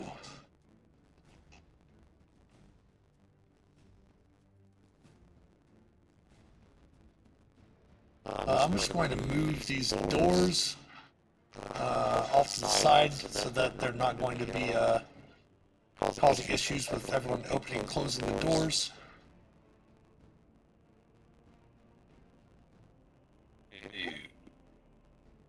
The doors will open, and these are going to be added to initiative. They're going to go on the same turn that the other human mutate does. So it's the top of the round, Phelix. You see the door open from the thunderous sound of the thunder wave that was cast by Ulmor. And you see 4 of these other human mutates open the doors to join the fight as well. Alright, I'm gonna cause them some issues. I'm gonna cast Grease. And I'm gonna center it here. So it's a 10-foot square centered on a point within 60 feet of me. Yeah, within 60 feet of me. Right in the middle of them, basically? 10, 20, 30. No, I'm gonna center it here, so it hits the 4 of them, but won't hit Ulmor. That's what I'm saying. The 4 squares, that's 4 squares, so it'd be the 4 squares they're in, right? No, it's a 10-foot square. Okay, yeah. I was thinking 10-foot radius. Or, I don't know what I was thinking. So yeah, right in the center of them. Okay. So yeah, popping the bow into the chat for that. Fingers did redeem advances to Ulmor on their next turn as well. Needing it. I will note, Ulmor, that this figure right here, you've seen a minor illusion of that figure before. Okay. Recognition. Alright, so they all need to make a dexterity saving throw or fall prone. Okay. So I'm just going to make one save for each. I'm going to just use the same tokens because they all have the same stats, just to make the same save. Because you guys keep making me make saves, and I've got massive lag. So the first one made a save. The one to the northwest will be the one to the northeast next. Oh, the lag's working now. It seems to slow down. That one is prone. Your DC is 15, correct? Yes. The lag's pretty much almost disappeared. That's crazy. The one to the south.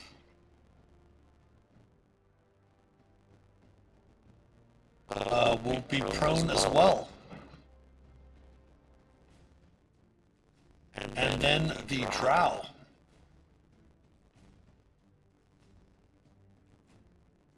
Is prone also. Look at that grease spell. Nice. Three spells, not just for Baldur's Gate 3. Exactly. Unfortunately, you're not seeing any fire barrels around. Anything else for Phelix? Alright, that was an action. Don't really have any. Oh, I do have a bonus action. I'm going to move 10, 15, 20 feet to there. And I'm going to telekinetically push the person that's on the statue off of the statue. You want to do that, or you want to push the one that is connected to Ulmor off of Ulmor? Just keep in mind, she's bound to that with that ice. Well, the ice only really reduces her movement to 0. Yes, but that I also ruled with it that it was that's why she didn't push from the thunder wave. Okay. You bound her to that statue. I didn't think I could push them off of Ulmor, because I thought we tried that before. But yeah, I'll do that. Yeah, telekinetic push on the one on Ulmor. That should push it onto the towards the prone guy, but I don't think that'll do much good to me. So No, they wouldn't reach onto them, but they're gonna make a strength save, right? yes. It will fail, which is going to break that over there. Yes. Yes. Anything else for Phelix?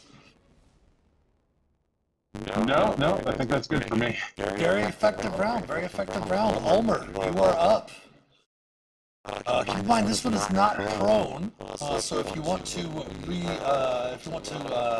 use the advantage given to you by fingers, you can use it on that one since you don't need it on this one since it's already prone. Sounds like a plan. I would like to do that. I'll be attacking the one up in front of me. All right. I have the opportunity. 21 will hit. Yes. Oh, yes. And swinging with vengeance. It is not immune to the poison, Okay. so it's going to take 16 points of damage. Right. Anything else for Ulmor? Any bonus actions? Any bardic inspiration you have left? I do, and I'm going to use it because it's dire straits here.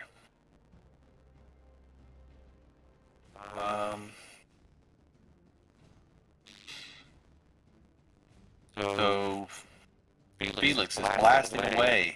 I'm going to go ahead and do bardic inspiration for Phelix with a magical advantage. Okay.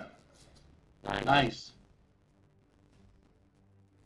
All right, and that'll be it. All right. Shout out, play my drum and shout out to Phelix. Let's do this. God smells, man. All right, she's going to use her action up here to break the ice off of her. And she is going to jump down over here by Hannibal. So she is no longer up on the statue, she's down here on the base of the plinth with the gemules. This one is going to stand up. Taking the prone condition off of him, this is going to get very, very claustrophobic here a little bit. Move down to here, then move down to here. This one's going to step forward over to here. This one's going to stand up as well, using half of its movement. Which gives only 15 remaining. It's going to move 5, 10, and this one is going to stand up. He's going to move out of the grease back one. Actually back diagonally over to here. Phelix is really, really small, so you're going to have, I'm going to give you 3/4 cover on this, which I believe is a plus, let me double check 3/4 cover.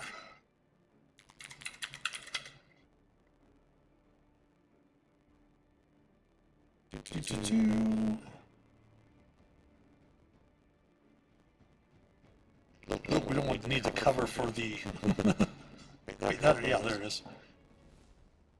Three dwarves going to give you a +5 bonus to your AC and dexterity saving throws against attacks effects that originate on the opposite side of the cover. So since you have a +5 to your AC, as the drow is going to fire nightmare blast at you, Felix. Okay. So your AC is going to move up to a 22. And keep in mind you do have, if you have any spell slots left for your field spell if needed, that's going to miss and miss. The one that was on the statue by Hannibal is going to make 2 unarmed strikes at Hannibal. AC of 23 Jesus. for 6 bludgeoning and 13 psychic.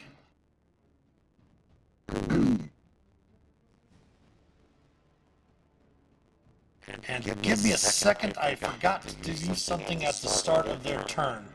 So we're going to halt any of the other things going on. Because we do have the spirit guardians up for Shaelrin. So let us go ahead and do that real quick. Spirit Guardian was, goodness, 18 radiant damage. So let's attempt to save for Millennia first.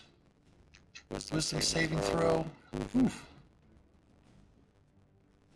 She's going to fail, taking 18 radiant damage. And then this one back here was not in the Spirit Guardians because it was there, but I believe if it moves in there the first time, or I think it might be ends their turn there. When it enters the area the first time or starts their turn there.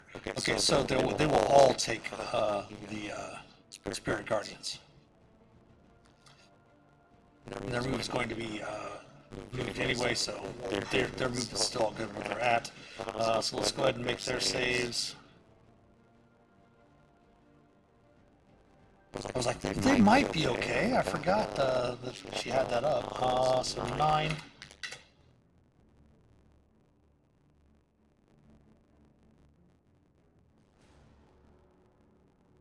Nice. 18. And the last one.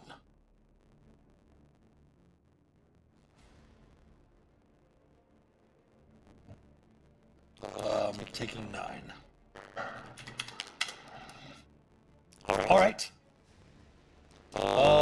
So then that was the first attack hit you, Hannibal. It's her second unarmed strike. Will miss with a 1. This one up here, these two are going to attack Shaelrin. Damn it. So that would be 15 con save for Shaelrin. Don't forget she's got Go ahead. 10 points. Yes. So that's only going to be actually 2 off of, or 1 off of, no, 2 off of her actual hit, so 64. You might notice that she does have a little bit of extra hit points than she did last time because I did not calculate in her tough feat. Constitution save DC 10, not a problem. She does have more cast, so she has advantage. Second unarmed strike. Miss. 1 unarmed strike at Shaelrin, 1 unarmed strike at Ulmor. So 1 at Shaelrin first. It's going to miss. 1 at Ulmor. It's going to miss horribly. And then 2 unarmed strikes at Ulmor. Hitting for 4 bludgeoning since you are still raging. And then 8 psychic damage. And then his second attack is going to miss. Ooh. Right. Hannibal, you are up. Felix, I'm pissed, but Fingers is spending some gold tonight. Felix, you have advantage on your next D20 roll. yikes. Alright, Thank you for the look at this guy. I'm gonna hew at this fool. Okay. Double hit. For 11 slashing. I'm gonna hew at this thing underneath me. Okay. I'm gonna make it a stunning strike. That will hit. Good roll damage for me, please. 11 slashing. And we'll attempt its Constitution save.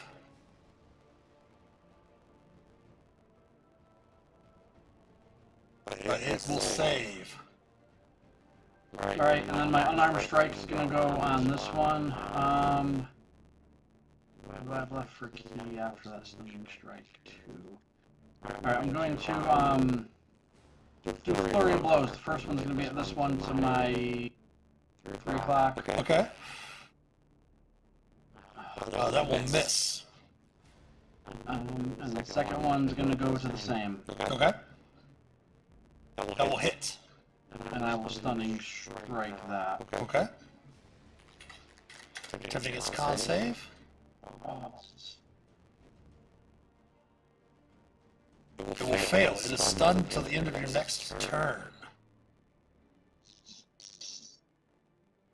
Our lag is gone. Everything's just flowing. It's awesome.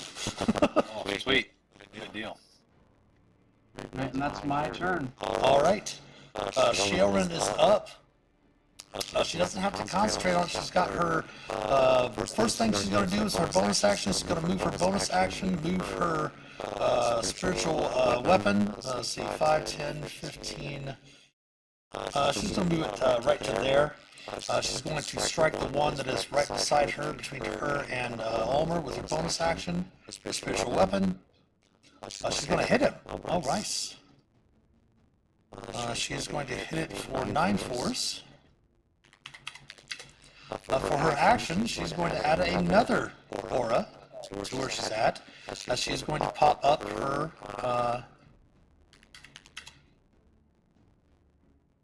Twilight Sanctuary. And then at the end of her turn, Twilight Sanctuary will go off, which is, she's 7th level, so it's d6 plus 7. It'll be 8 temporary hit points this round. And that is her turn. The Cephalon Gymnals are up. Bonus action again to try to leech onto you, Ulmor. DC 14 dex save, please. Keep in mind you are a barbarian, you do have danger sense, you do have advantage on these rolls. Thank you. You're good. This one is going to try to leech onto, actually, it's going to go ahead and take a psychic slam attack against you as well, Ulmor. Do not worry, it's only 23 psychic. Okay. The 18 was only if it critted. Right. Yeah, and then the leech attempt on Hannibal.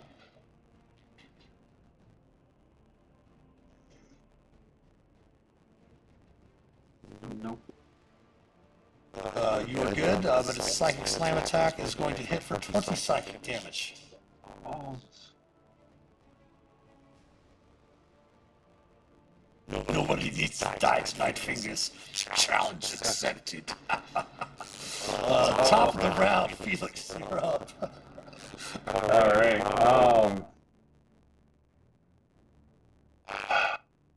so, I am going to cast Cautious Mind Whip. By the way, before you're done there, don't forget at the end of your turn, you'll get the 8 points, but Sharon is going to move into the space where her hammer is, in case you wanted to do something else. My apologies, I forgot to move her down one. I actually don't have much I can do. Okay. I have 3 spell slots left. So, You were so inspired, though. You have magical inspiration from the Bardic Inspiration, yes. I do, which is what I'm going to use. So I'm going to use Cautious Mind Whip. I'm going to upcast it to level 4. If anyone wants to give us sorry. Design Lizard. Shop for gold coins in the chat. If anyone wants to give us a long rest. I would if I could. I've got 82,000 coins. I could totally spend that. Holy crap. Unfortunately, we do not allow Phelix to use his points on this game, but I'm going to pay for that on the Tuesday game, I'm sure. So right, Tasha's mind upcasts to level 4 because that's where I've got a spell slot. And unfortunately, the one spell I have at level 4 will damage everybody, not just. Do you have a level 3 spell that's like a 100-foot line spell? No. Oh, you don't have lightning bolt? Oh no. I mean, I think I've got a. Actually, Check your scrolls. I do have a scroll of lightning bolt. I have a scroll of misty step I could use in that last. Oh well. Anyway,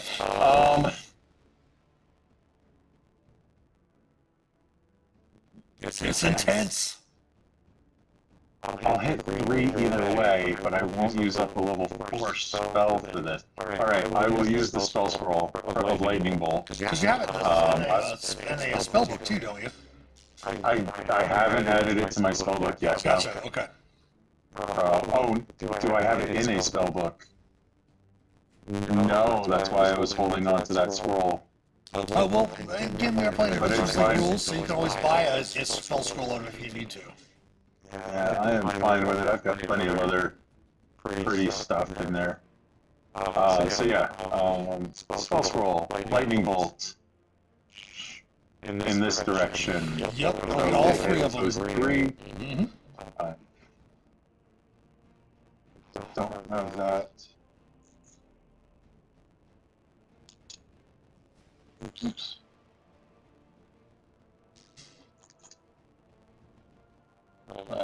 Lightning bolt.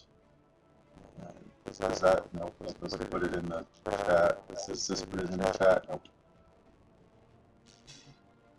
Alright, oh no, that says one.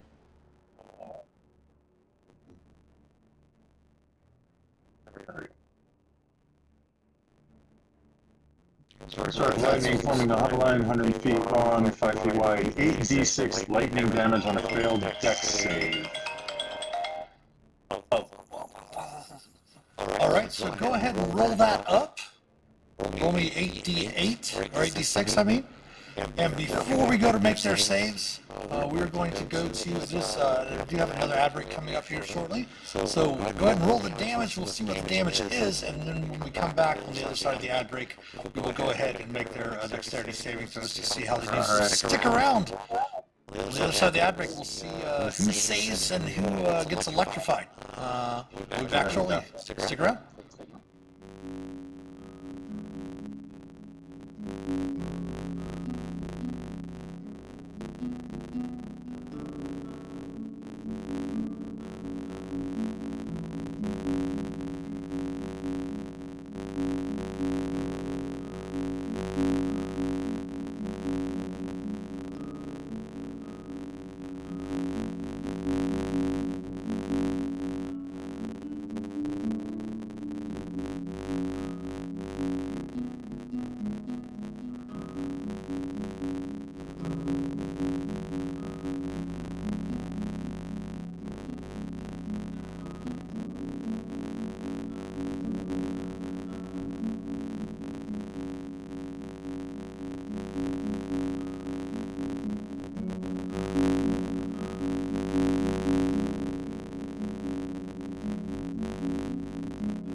some cameras before we left. He's like, the camera's gone. I gotta leave now. No, Welcome yeah. back, everyone. We're just waiting for Ulmor to return. Looks like we've got 25 points of lightning damage. Let's go ahead while we're waiting for Ulmor. Go ahead and make the saves for these three human mutates. We'll make that first dex save. One on the front line. DC is 15, correct? Yes. Assuming well, Unless it states otherwise in the spell scroll description. no, I was gonna say, would that use the bonus from my book as well, or just? Oh, well, we'll use whatever your spell DC save is, Okay. unless it says otherwise. So 12 is going to fail, so it's going to take 25 lightning damage. The one behind it is going to attempt its dexterity saving throw. It's going to fail, taking 25 points of lightning damage. Beauteous. And the father of the Drow explorers, attempting his dexterity saving throw, is going to succeed, taking 12 points of lightning damage. So the magical inspiration that I can use, that's only on one, correct? The dice on one dice, yes, on one damage dice, yes. You want to use it now? You can do so. Yeah. That's a D6, correct? Ulmor, your bardic inspiration D6 right now. Let me look. Sorry, just for a moment. Bardic inspiration. The magical inspiration, it is. I'll post it there, and then bardic inspiration is there. So D6, yeah. Currently D6. Alright, now does that go for all of them, or just for one? Just the one. Power target. Alright, I'll use it on the on that first one there that looks the most hurt. No, it will add it to the one dice of the whole damage. Oh, okay. So each one of them will take that extra dice, yes. Okay, so that's 2 extra damage. That's very similar to the reason why I always ask about how you do magic missiles, because technically rules as written, and Jared Palmer has stated in Sage Advice, but you don't have to use in Adventures League, or just in normal D&D, has mentioned that when you cast magic missile, you roll the dice once, and that's the damage for each missile, which is actually advantageous for like evokers that can add their intelligence modifier to a damage dice roll. Because, and like for magical inspiration, like if you were given magical inspiration by Ulmor in the future, you can always say, okay, I'm just going to roll a die once. And that damage die would add to every single one of those magic missiles. See what I'm saying? So yeah, we'll all take an extra 2, except for Alderix will take an extra 1, since he's saved. So that is for there. Whoops.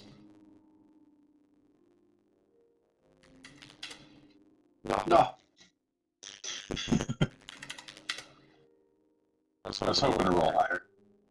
You should have rolled higher. I tried. All right, Phelix, any movement? Yeah, I'm gonna run. Shoot, I don't want to be outside for Aura. All right. I'm gonna stop here. Okay. But I'm also so I have a what's it called? Bonus action, correct? Yep.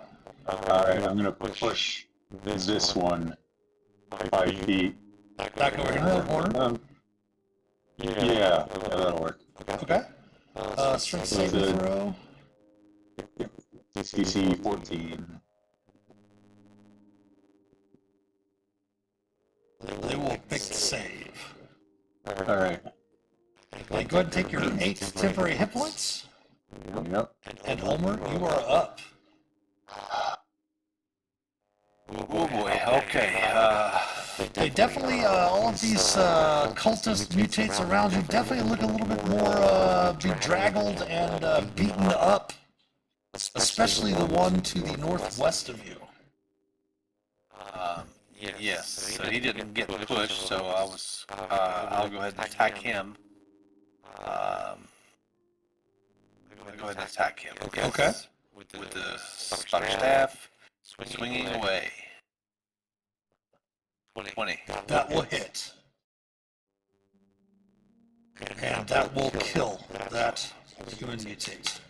Okay. And for bonus action, Shield Master, can I? It says, can I shove a creature with my shield, the one that's to the north of me? Can I kind of shove him, try to get him away from me? Yeah, do you want to shove him away or do you want to shove him prone? Shove him prone. Yes. Keep in mind they are going after you, so they'll just stand back up. Okay. So if you want to shove him away, you can. That's up to you. Do you have Healing Word? I do. That's a bonus action if you want to heal yourself with Healing Word, keep in mind. Yeah. I do have Healing Word. Do you just shove them away, or can you shove them in a particular direction? That's 5 feet away from you. Yeah. Okay. So you couldn't shove them back into the grease. No. Shield swipe. No, it's more like an attack. It's more like an attack. So, yeah, just go ahead and try to knock him away. Just knock him away from the area there. See if it's an advantage for anybody. Yeah, try to knock him over here. So you do that instead of casting Healing Word? Because, well, I already cast the Healing Word, so... Okay. Click Well, both. like I said, it's really not going to do much. He's still in the aura either way of the Spirit Guardians, and his turn's next anyway, so he's just going to move again afterwards. So go ahead and take your healing, and then take your 8th temp as well. Alright, will do. And at the start of their turn, they all need to make a DC 15 Wisdom saving throw again against the Spirit Guardians. This round, the Spirit Guardians is doing how much damage? 10 points, alright. To save for the one that's down there, that was on the statue. She's going to make the save. She is barely still up. Damn it. Typically the one that is right in the middle of everything, the thick of everything. It's going to make the save as well. Oof. One right by Ulmor.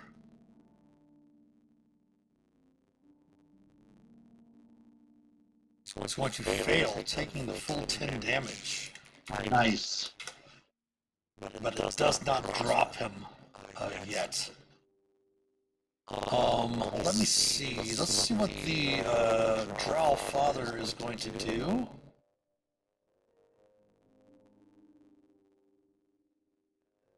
Make a bracelet.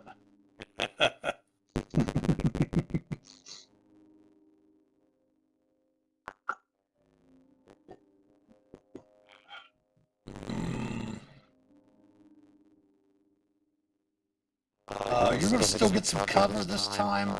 We're going to give you half cover, which is +2, Felix. He's still upset about that grease in front of him. What's the duration on the grease, by the way? Is it a full minute? That is a full minute, and it's concentration free. Perfect. He's going to try 2 Nightmare Blasts at you. Missing. He's so pissed off. Missing again. He is infuriated. The one right here down by Hannibal is going to take 2 unarmed strikes at Hannibal. 6 bludgeoning and 6 psychic.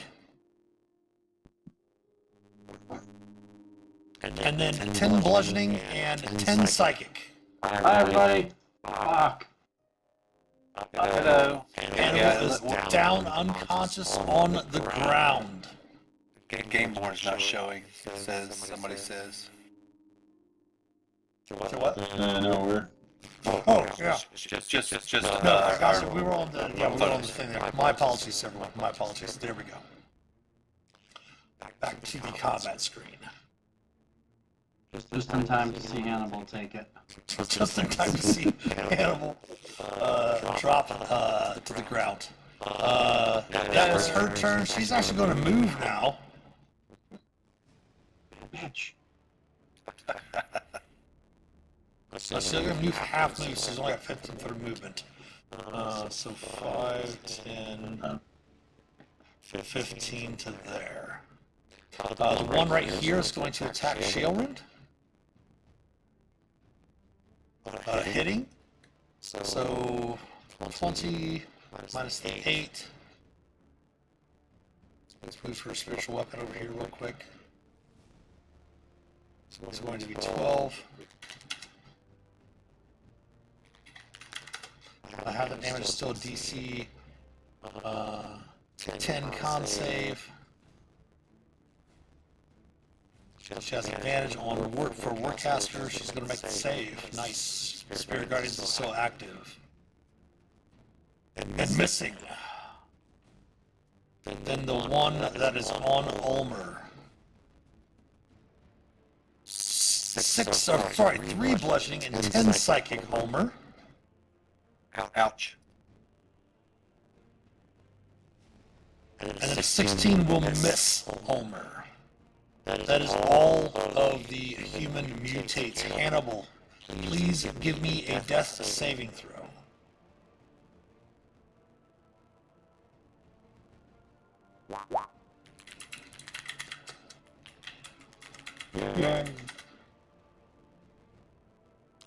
You do succeed, having 1 success on your death saving throw. Let me check something though. I need to check something on Twi'lek Sanctuary.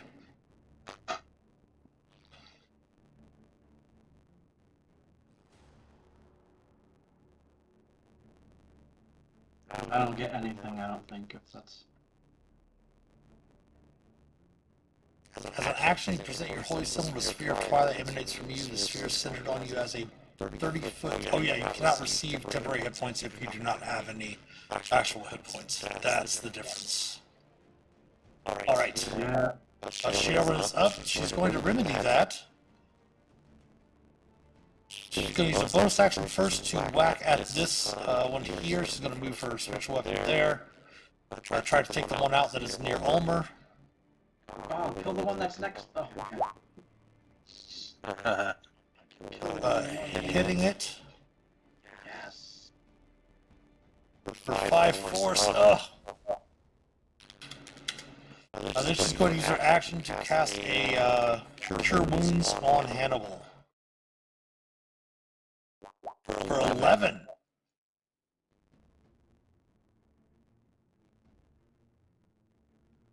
Okay. At the end of her turn, it will go up to 9 temporary hit points this round. And I missed those this go around because I was sleeping during, right? Correct, yes. The Gemules, which you have kind of left alone, really, not really messing with them very much.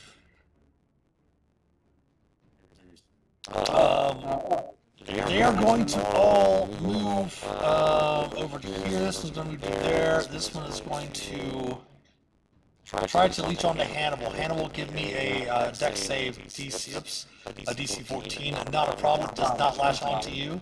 But Shaelrund's going to have to make 2 of them, as 2 of them are going to try to latch onto her. No. One of them does slash onto her. We're going to put this little blue thing on to denote that they're in Shaelrund's space. I'll attempt this one as well, so let's do her dex save there. Oh, she's going to fail. Both of them have leached onto Shaelrund. So then let's do the Gemule with a Psychic Slam on Hannibal. AC of 14, since Hannibal is prone, will miss. The one on Shaelrund will miss with an 11, and then hit with a 25 for 20 points of psychic damage. That would be an actual 11 points of real damage, since she has temporary. It was 20 points of damage total, so half of that is still a DC 10 to try to keep up her... Oh, wait! It's not going to matter because it's not really going to kill them, but let's go ahead and attempt her saving throw real quick because they have to make the checks for... she does make the save with Warcaster. Got to make the saves for the gym mules as well. Keep forgetting about that. My apologies, guys. Saves. Saves. Oh my gosh. Going by Hannibal. Fails. What's the Spirit Guardians for them? 18. So the one by Hannibal takes 18. And the others take 9. I'm actually going to double that up because I did not make their check last time. So that will kill the one south of Hannibal. My bad, folks, my bad. Their turn is over, but the other two are still latched on. Phelix, back around to you. Alright, I'm going to use the Wand of Magic Missiles. I have 3 charges remaining on it, so I'm going to use all 3 charges. Ooh! So that will give me... That'll give me what, 4? 5. Is that? Oh, and 1 crumbles in attack. Okay. So it's 5 total magic missiles? Yep. How do you want to divvy them up? Can I divvy them up as it goes, or do I have to decide? Do you have to decide? Do you have to decide to start? Yes. Alright. Let's go with, man. 1 on, what's her name here? Okay. I'll move that out of the way for now. You're fine. Yeah. 1 on her, 1 on him, and then that leaves me with 3, correct? Correct, yes. So I'll do the other 3 on this one. Okay. So do you want to roll them all individually or all the same amount of damage? I'm going to do all the same. Okay. Unfortunately, I used the thing on the last turn, so... Plus 1 is 4 points of damage for each missile. So 4 times 3 is going to be 12 points to this one. And the viewers are going to be laughing. It's 1 hit point on each of them, isn't it? Yes, it is.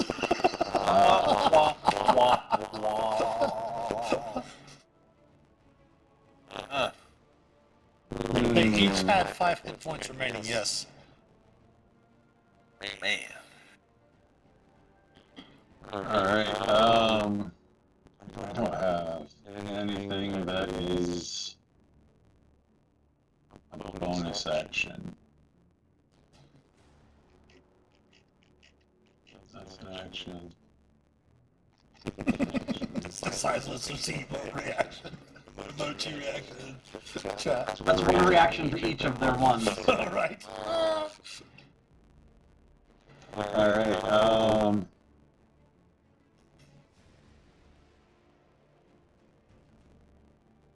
yeah, I guess that's it. Let me roll that d20 and make sure, see how they, if my wand survives. It does survive. Nice. Go ahead and take 1 extra temporary hit point as it is up to 9 this round. Alrighty, and that's my turn. Ulmor. Oh. Oh. Okay. To heal or not to heal. To attack. Oh, he's feeling You low. are raging. Yeah, he's feeling low. He's gonna go ahead and... Oh yeah, I think we missed that. You can't cast spells while you're raging, can you? No, can't cast. Yeah. Right, we did do that. Oops. Oopsie. Well, I can take off what? 3 hit points. Yeah, go ahead. Three. I mean, Okay. You're gonna, if you fall down, you're gonna go to 1 anyway, because you're a half orc. Yeah.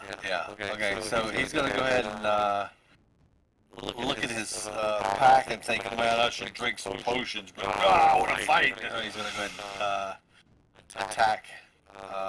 That is the spirit Ulmor. Has anyone used their inspiration yet? Has anybody used their inspiration? Alright, because that was a very inspiring move to go ahead and think of dropping them. Go ahead, Ulmor. I'll give you advantage on your next attack. How's that sound? Okay, sounds good. Which one are you going to attack? The one just above here, Okay. the one that's still alive. I probably should have done something else, but we wanted to take the nearest one out. You indeed do. Your minimum damage of this 1 hit point is going to slay. Bring your staff down, crushing the human mutate's skull. Alright, and I'm gonna go ahead and, is this one, no, she's not, they aren't attached to her anymore, are they? Oh no, they're both still attached to Shae. Oh yeah, thank you for reminding me. I forgot about that. Yeah. She's going to take some piercing damage at the start of. She would have taken piercing damage at the start of her turn. So, question, could I use my shield to shove one off of her, or would that be a strength thing? Bonus action if you want to go around. You can attempt that. Sure, I'll let you do that. Okay. Yeah. So, yeah, bonus action, we use my shield, this is the shield master, and just kind of try to bash, or not bash, but you know what I'm saying, with the shield Yeah. master attack there. So go ahead and give me an athletics check. They'll resist it with their acrobatics. Ooh, nice. Yeah, you're able to push one of them off of there. Okay, cool. Alright. So we'll take the blue off of this, because they're basically, like I said, I put that blue on there just to denote that they were actually leashed onto her, so we will take that one of them off of her, so that it's not on there. Yeah. So he's Yeah, raging there's his not stun attention. anymore. Take the stun off there, because Hannibal and all that stuff. Over. Alright. Okay. The bad guys are up. This one's going to turn around to Ulmor. Melina, I'm going to go ahead and move that Manifest Mind there real quick. Unobstructed Ulmor. Dropping you to 1 hit point, Ulmor. Oh, wait, hold on. You do get 9 temporary hit points back. Oh. So actually, you do still take 7 points, which would drop you to 0, but you are now at 1 because of your half-orc trait. Dropping to 0 actually drops you to 1. With the 10 bludgeoning would be halved. Yes, it would be. Yeah, correct. So it's actually just 2 points of actual damage, so you're actually at 5. Good call. Thank you. Yes. Now let's see what her next unarmed strike does. That Nice, drops my you to 1. boys. But you are at 1. And this one's still going to go ahead and attack Sharon as it was before. Missing and hitting for 17. That's still halved. It is a DC 10. On save at advantage for concentration. She is still concentrating on. Hold on. First, Ulmor, go ahead and put yourself back up to 10 hit points, because she only has 1 hit point. I keep forgetting about the spiritual guardians. That's going to kill her. We do have to put them in initiative, though. Let's go ahead and roll for put him in the initiative there as well. So he was just at right above there. We'll change that back over to 8. Oops. I'll put them right back over the top here. So I'm up to 10. Yeah, you're at 10. She's going to die because of the spiritual guardians. Yes. Let's go ahead and take that damage back. Add a 17 back over here. Let's see if they survive first. Isn't it 7 regular and 9 bonus or temporary? Yes. No, he's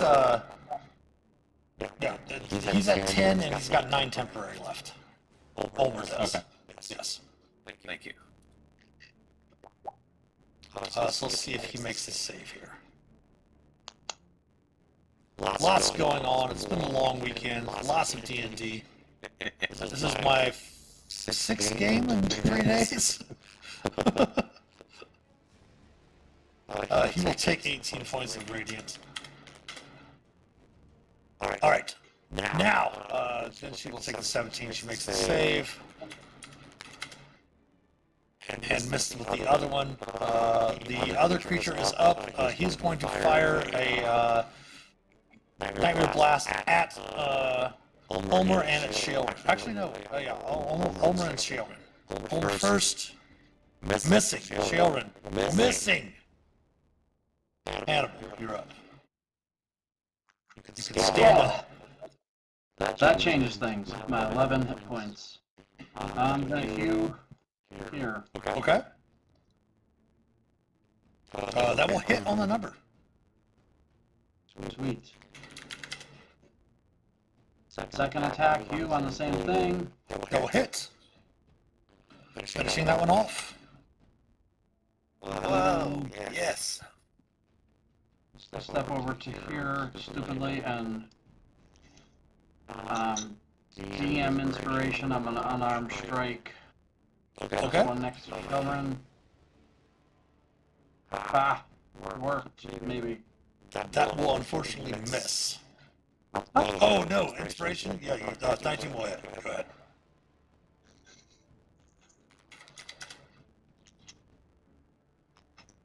That is me. All right. Sharon is up. She still has 1 on her. She's going to take some more piercing damage. Is it 9 hit points right 9. now? Yes, 9. Sweet. Finally.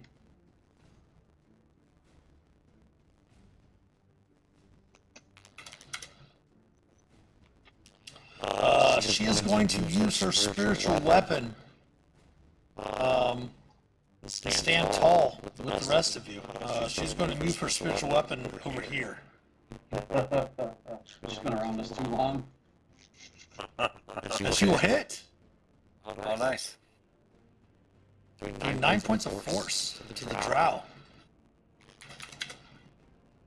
She is then going to as a bonus action, her action, she's going to spend a 3rd level spell, I believe. She's using a 4th level spell slot. Give me a second here. Let me open up her character sheet. Not sure if that's what was causing my lag before or not.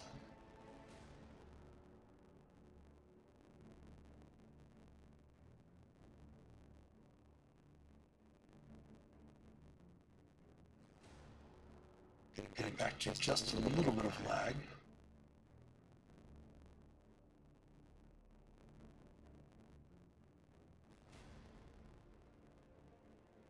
Well, yeah. I think it's her, for some reason it might be her character sheet's causing the lag. I'm not sure why it would be just specifically that. Really lagging tonight. Yeah.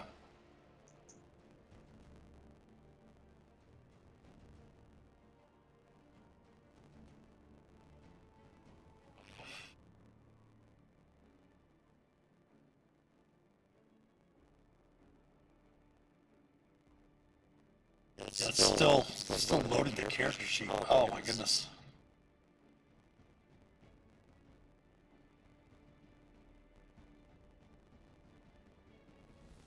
Wow. So that helps any. It is not. So she's going to cast she still has a number of 3rd level spells. She's going to cast 3rd level heal cure wounds on herself. For 11.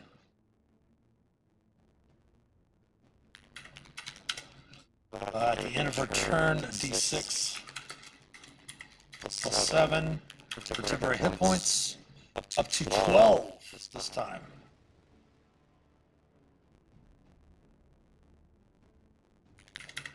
Hey, Redbeard was in one of your games yesterday. Two of my games yesterday. Oh, yes, okay. Two of the games yesterday. Yeah, yesterday morning I ran Unusual Opposition, and then in the afternoon I ran Fire Ash and Ruin. A couple of Tier 3 adventures. Yes, welcome in, Redbeard. Pirate King. Playing Koth, the bugbear with the pompadour, correct? Right? Whoa. Yes, a giant, Path of the Giant Barbarian. With a halberd, 25-foot reach on his turn when he would go huge. Wow. And that is Shaelren's turn. It is now time for the Jimules. There's only one remaining. Let us attempt its save. What does your Spirit Guardians do this turn? It is doing 12. We'll attempt its Wisdom saving throw. It will make the save. Oh, goodness. For 6. It's going to attempt to Psychic Slam her again. Missing. Felix, back around to you. Alright, I'm running low. I think the rest of your party is running low on resources as well. Ooh. True. Oh no. Alright.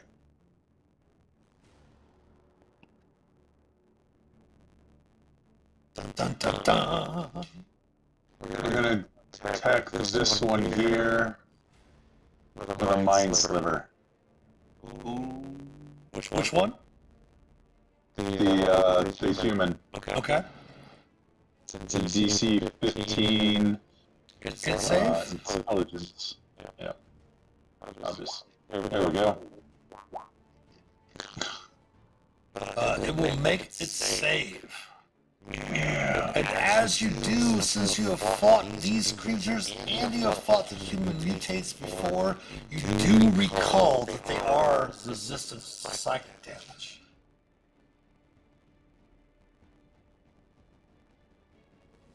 Alright. That's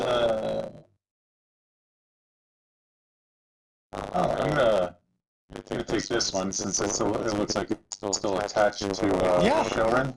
I'm gonna Strength push save? it off of her. Alright. Strength save.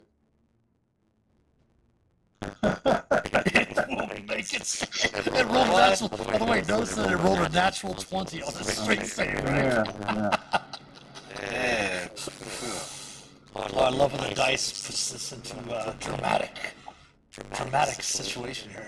Any turn for Felix or any movement? I'm gonna end my turn. All right, That's Ulmor. a Yeah, go up to 12. Yes, go up to 12 temps. Yeah, I think the monsters need to save, or change their dice out. Sure. There we I'm gonna go. attack this guy. All right. You will hit, and you will kill that one. Alright. And can I try my shield bash technique on Shaelren once again? Yes, if you wish. Before you do so, Okay. she will reactively say, "Go for the drow." Oh. Reactively say go for the trowel. Okay. There's not much you can do to the drow at this point, though. I can run over and try to smash it with the shield and knock it back. We're not gonna Running roll. through grease. He's got a good deck save, plus he also has advantage on the save because he's a barbarian. Alright, so I'll take Shaelren's word. I will run and try to leap over. If you want to leap, you can totally leap over that. You have plenty Yeah, I of just want to leap strength. over. Colas of overpower, you don't even have to make a check. You can leap over right beside him if you want. Okay, I'll just take a little hop, skip, and jump right over there next to him, and just. Ooh, get up into this spot here and push him back into the grease. Oh, You do have enough movement to do that. I'll do it.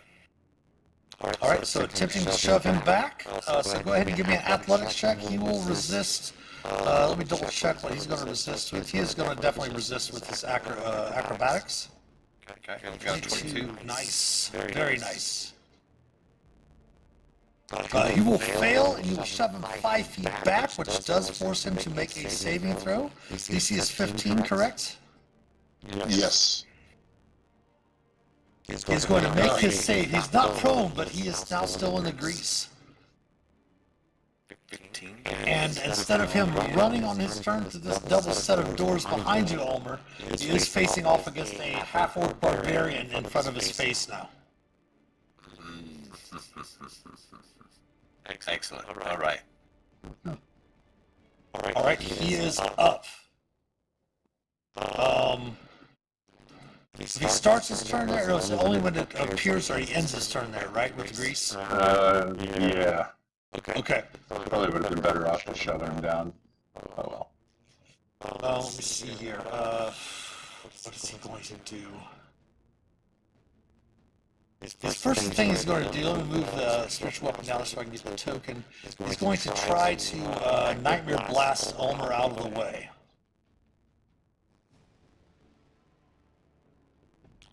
For 11 psychic damage,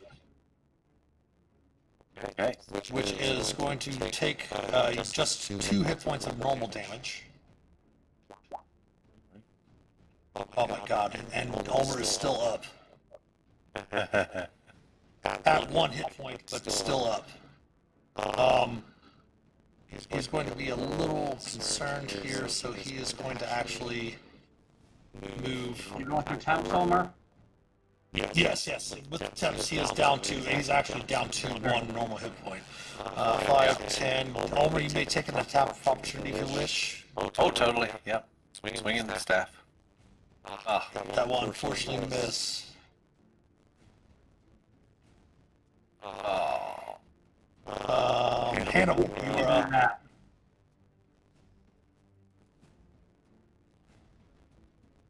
Gotta get that guy. I shot at him. Hannibal. Untherix, come back! The children are looking for you. Should have done that. Yeah. Hannibal, you're up.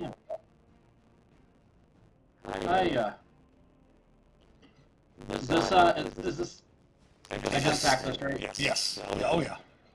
Alright, we're gonna do it. Oy vey. Oy vey. Oh, for Christ's sake. And we're going to punch it once. Oh my gosh. And I'm gonna move over to here because that will still not provoke, but Okay. monks don't have any disengage cool shit, right? No, alright, I'll just there. All right. Sharon is up. Started What's with the temp? 13? 12.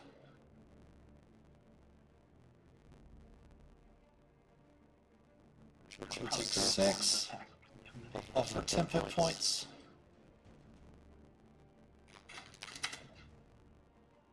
She is going to have, first of all, have to make a save. Con, an advantage. DC 10. All right. The spirit guardians is still up.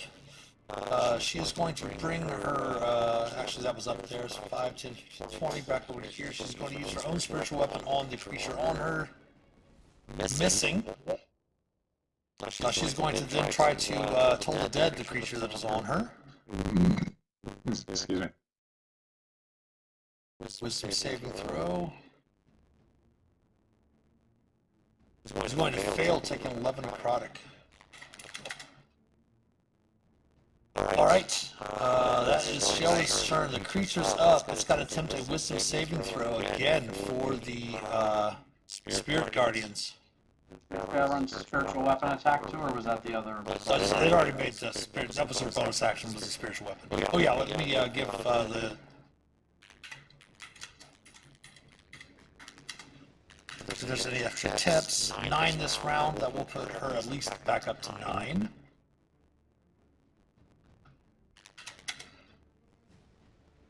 and it will fail the spirit for the spirit guardians. The spirit guardians damage this turn.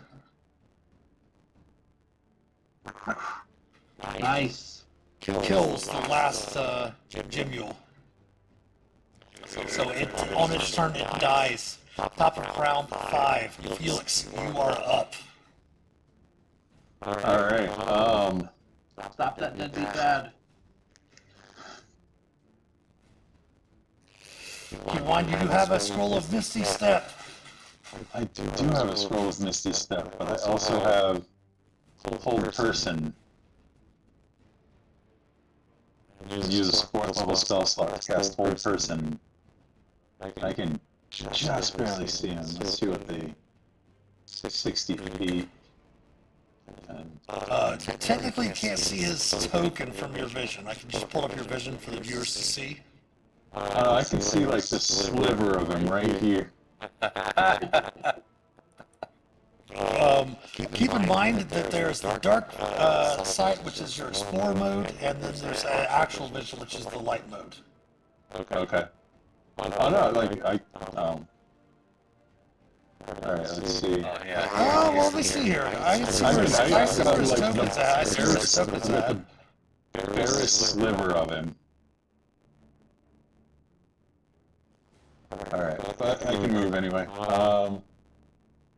Nobody's in my way, so 10, 20, 5. That's a little bit better. I can see more of them now. Yes, you can. Yes, you can.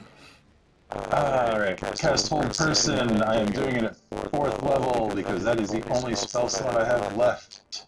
That's high enough. Unfortunately, I don't have other humanoids to cast it on. At least not that I can see. Correct. Pop the spell up for me. Yep. Wisdom saving throw DC is 15. This is 14. Yeah, but your save's actually 15, remember? It's, Right, no, I'm saying I don't know why that still says 14. But anything from the viewers that might want to spend some gold to perhaps give the bad guy disadvantage, the game disadvantage for the monster's saving throw. I was gonna say, I still have advantage. Would that technically count as disadvantage for him? No, would not. Okay. That guy can hope. Going once. Come on, life. Cheese comes through. Failing. Boom. He is paralyzed. Oh, yeah. Alright, we got 1 minute to tie him up. Well, he can try to break it on at the end of each of its turns. Alright, so we'll go ahead and leave you in combat for now. That was your action and movement. Do you have any bonus actions, Felix? I do. I'm going to pull him closer 5 feet. And since he's held, he automatically fails strength checks. Is that stunned or is that paralyzed? Oh, that's a good question. Conditions paralyzed. Paralyzed creature automatically fails strength and dex saves. So yes, you can pull him 5 feet closer with your telekinetic ability. Oh, you know. Hold on, let me, You pull him to you or just push him away, yeah. No, I was gonna make sure I can pull him. I know I can pull him. Okay, range wise, I see what you're saying. Gotcha. Okay, so, bonus action, you can try to, within 30 feet. And I think he's outside of that 30 feet. That was then. correct, but he is still Yeah, held. He is still held. Okay. Alright, that brings us to Ulmor. Okay, Ulmor, he feels great lots of energy. So he runs up and he sees the guy laying there. He's like, "Oh, what are you doing, Untherix? Your kids are looking for you, but you're not going to get away." And I will use my sailor knowledge and knots and tie him up if I can. Don't you have manacles? Didn't you purchase manacles? Oh, that's right. I don't even need the. I just want to use the ropes, you know. Yeah. Well, it is Ulmor. That's true. Yeah. So go ahead and give me, if you want to use, go ahead and use your ropes and give me a sleight of hand check. Okay. Sleight of hand. I'm going to give you advantage because he is paralyzed. Okay, great.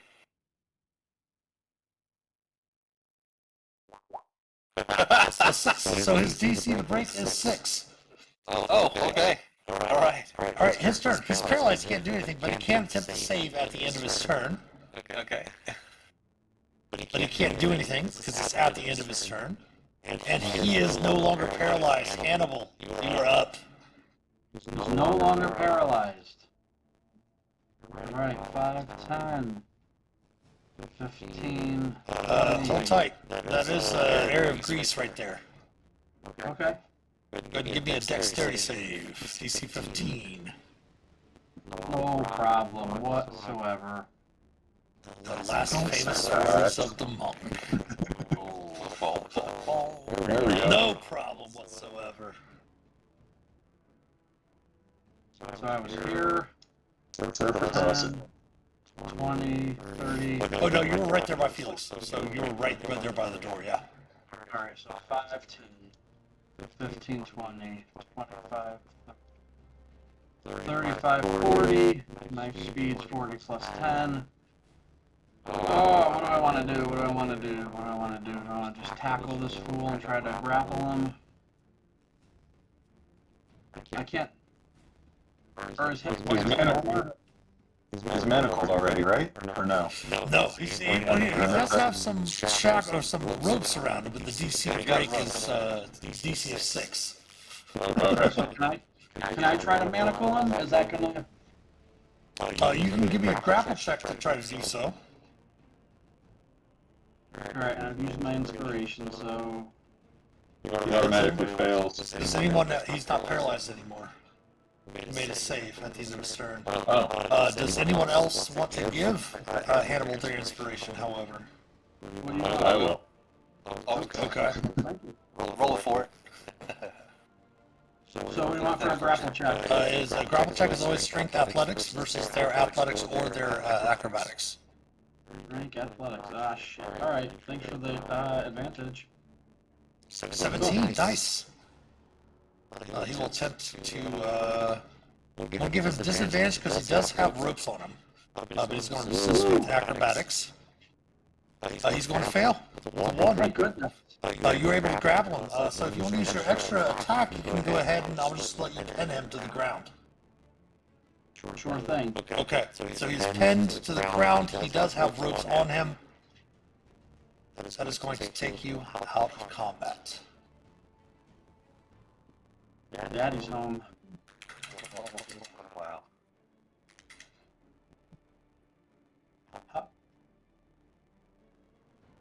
That was a lot just to get this drow here. And it is close to the top of the hour, so let's go ahead and end the session right there. You've successfully captured Untherix. He is now bound and pinned to the ground. Ulmor, you can easily move over using the manacles that Hannibal pulled out as well. Remembering, hey, I had manacles too, and can manacle up the drow as well. Yeah, I can't cast. He wasn't a cast, that was just an ability, that nightmare, nightmare blast. Let's go ahead and move everyone over here. Let's go ahead and, that was round 5. Let me go ahead and do this real quick, just to give some extra things. Let's see if she can get a 6 within 6 rolls. She does, so that will put everyone's temporary hit points up to 13 before her Twilight Sanctuary will end. As I mentioned, after the end of that combat situation, her spiritual weapon is going to disappear. It will also drop her Sheldon's auras. Clear those off. Oops, that. And we will go ahead and pick up right here. We'll describe the room, this room that Sheldon and Phelix are in. We will describe the next room that Ulmor, Hannibal, and Phelix are in at the beginning of next session, which will begin next Sunday, 7 p.m. Again, don't forget tomorrow night, those of you here watching, we will have our Around the Campfire stream starting at 7 p.m. And that goes from 7 p.m. to midnight. On Mondays, we'll have our episode 3. Episode 2 technically, of our Vecna Eve of Ruin on Tuesday evening, live D&D play at 8:30 p.m. Eastern Time. Great session tonight, guys. Those dice rolls were pretty interesting. Everyone's writing down their notes. I love it. Everyone keeping track of what's going on. It's beautiful. Anyone have anything to say before we head out for the evening? No, just thanks for the assists and Oh yes, thank you very good much. comments in the chat, so it's all good. Yeah. Yes. Definitely helping the party out with the gold pieces and your channel Yes. points. That's awesome, everyone. Thank you so much. And again, thank you for the new follows. Red Dude Pirate King, thanks for stopping in. We did have some wonderful, awesome sessions yesterday as well. We did have Chicaboo that followed yesterday sometime. New followers are Gator, 9011, and Parthoxius did follow us recently as well. And of course, we do want to give a special shout out to Zargon Tavern. We did receive our very first tip from Zargon the other day, and we really hope that your session with the Cub Scout troop went very well. I don't know if anyone happened to see that, but the game was going to be 2 adults and 7 children that were playing their very first session of D&D.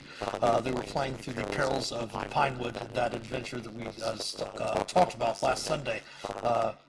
Design Wizard and Angelus, that we were discussing that. They took that adventure and ran that next week. So hopefully we'll hear from Zargon this week about how that went. But everyone else, thank you for tuning in tonight. Have a great rest of your evening. We will hopefully be able to talk with some of you tomorrow night in the coming week. But we will see you next time. And until then, happy adventuring. Take care.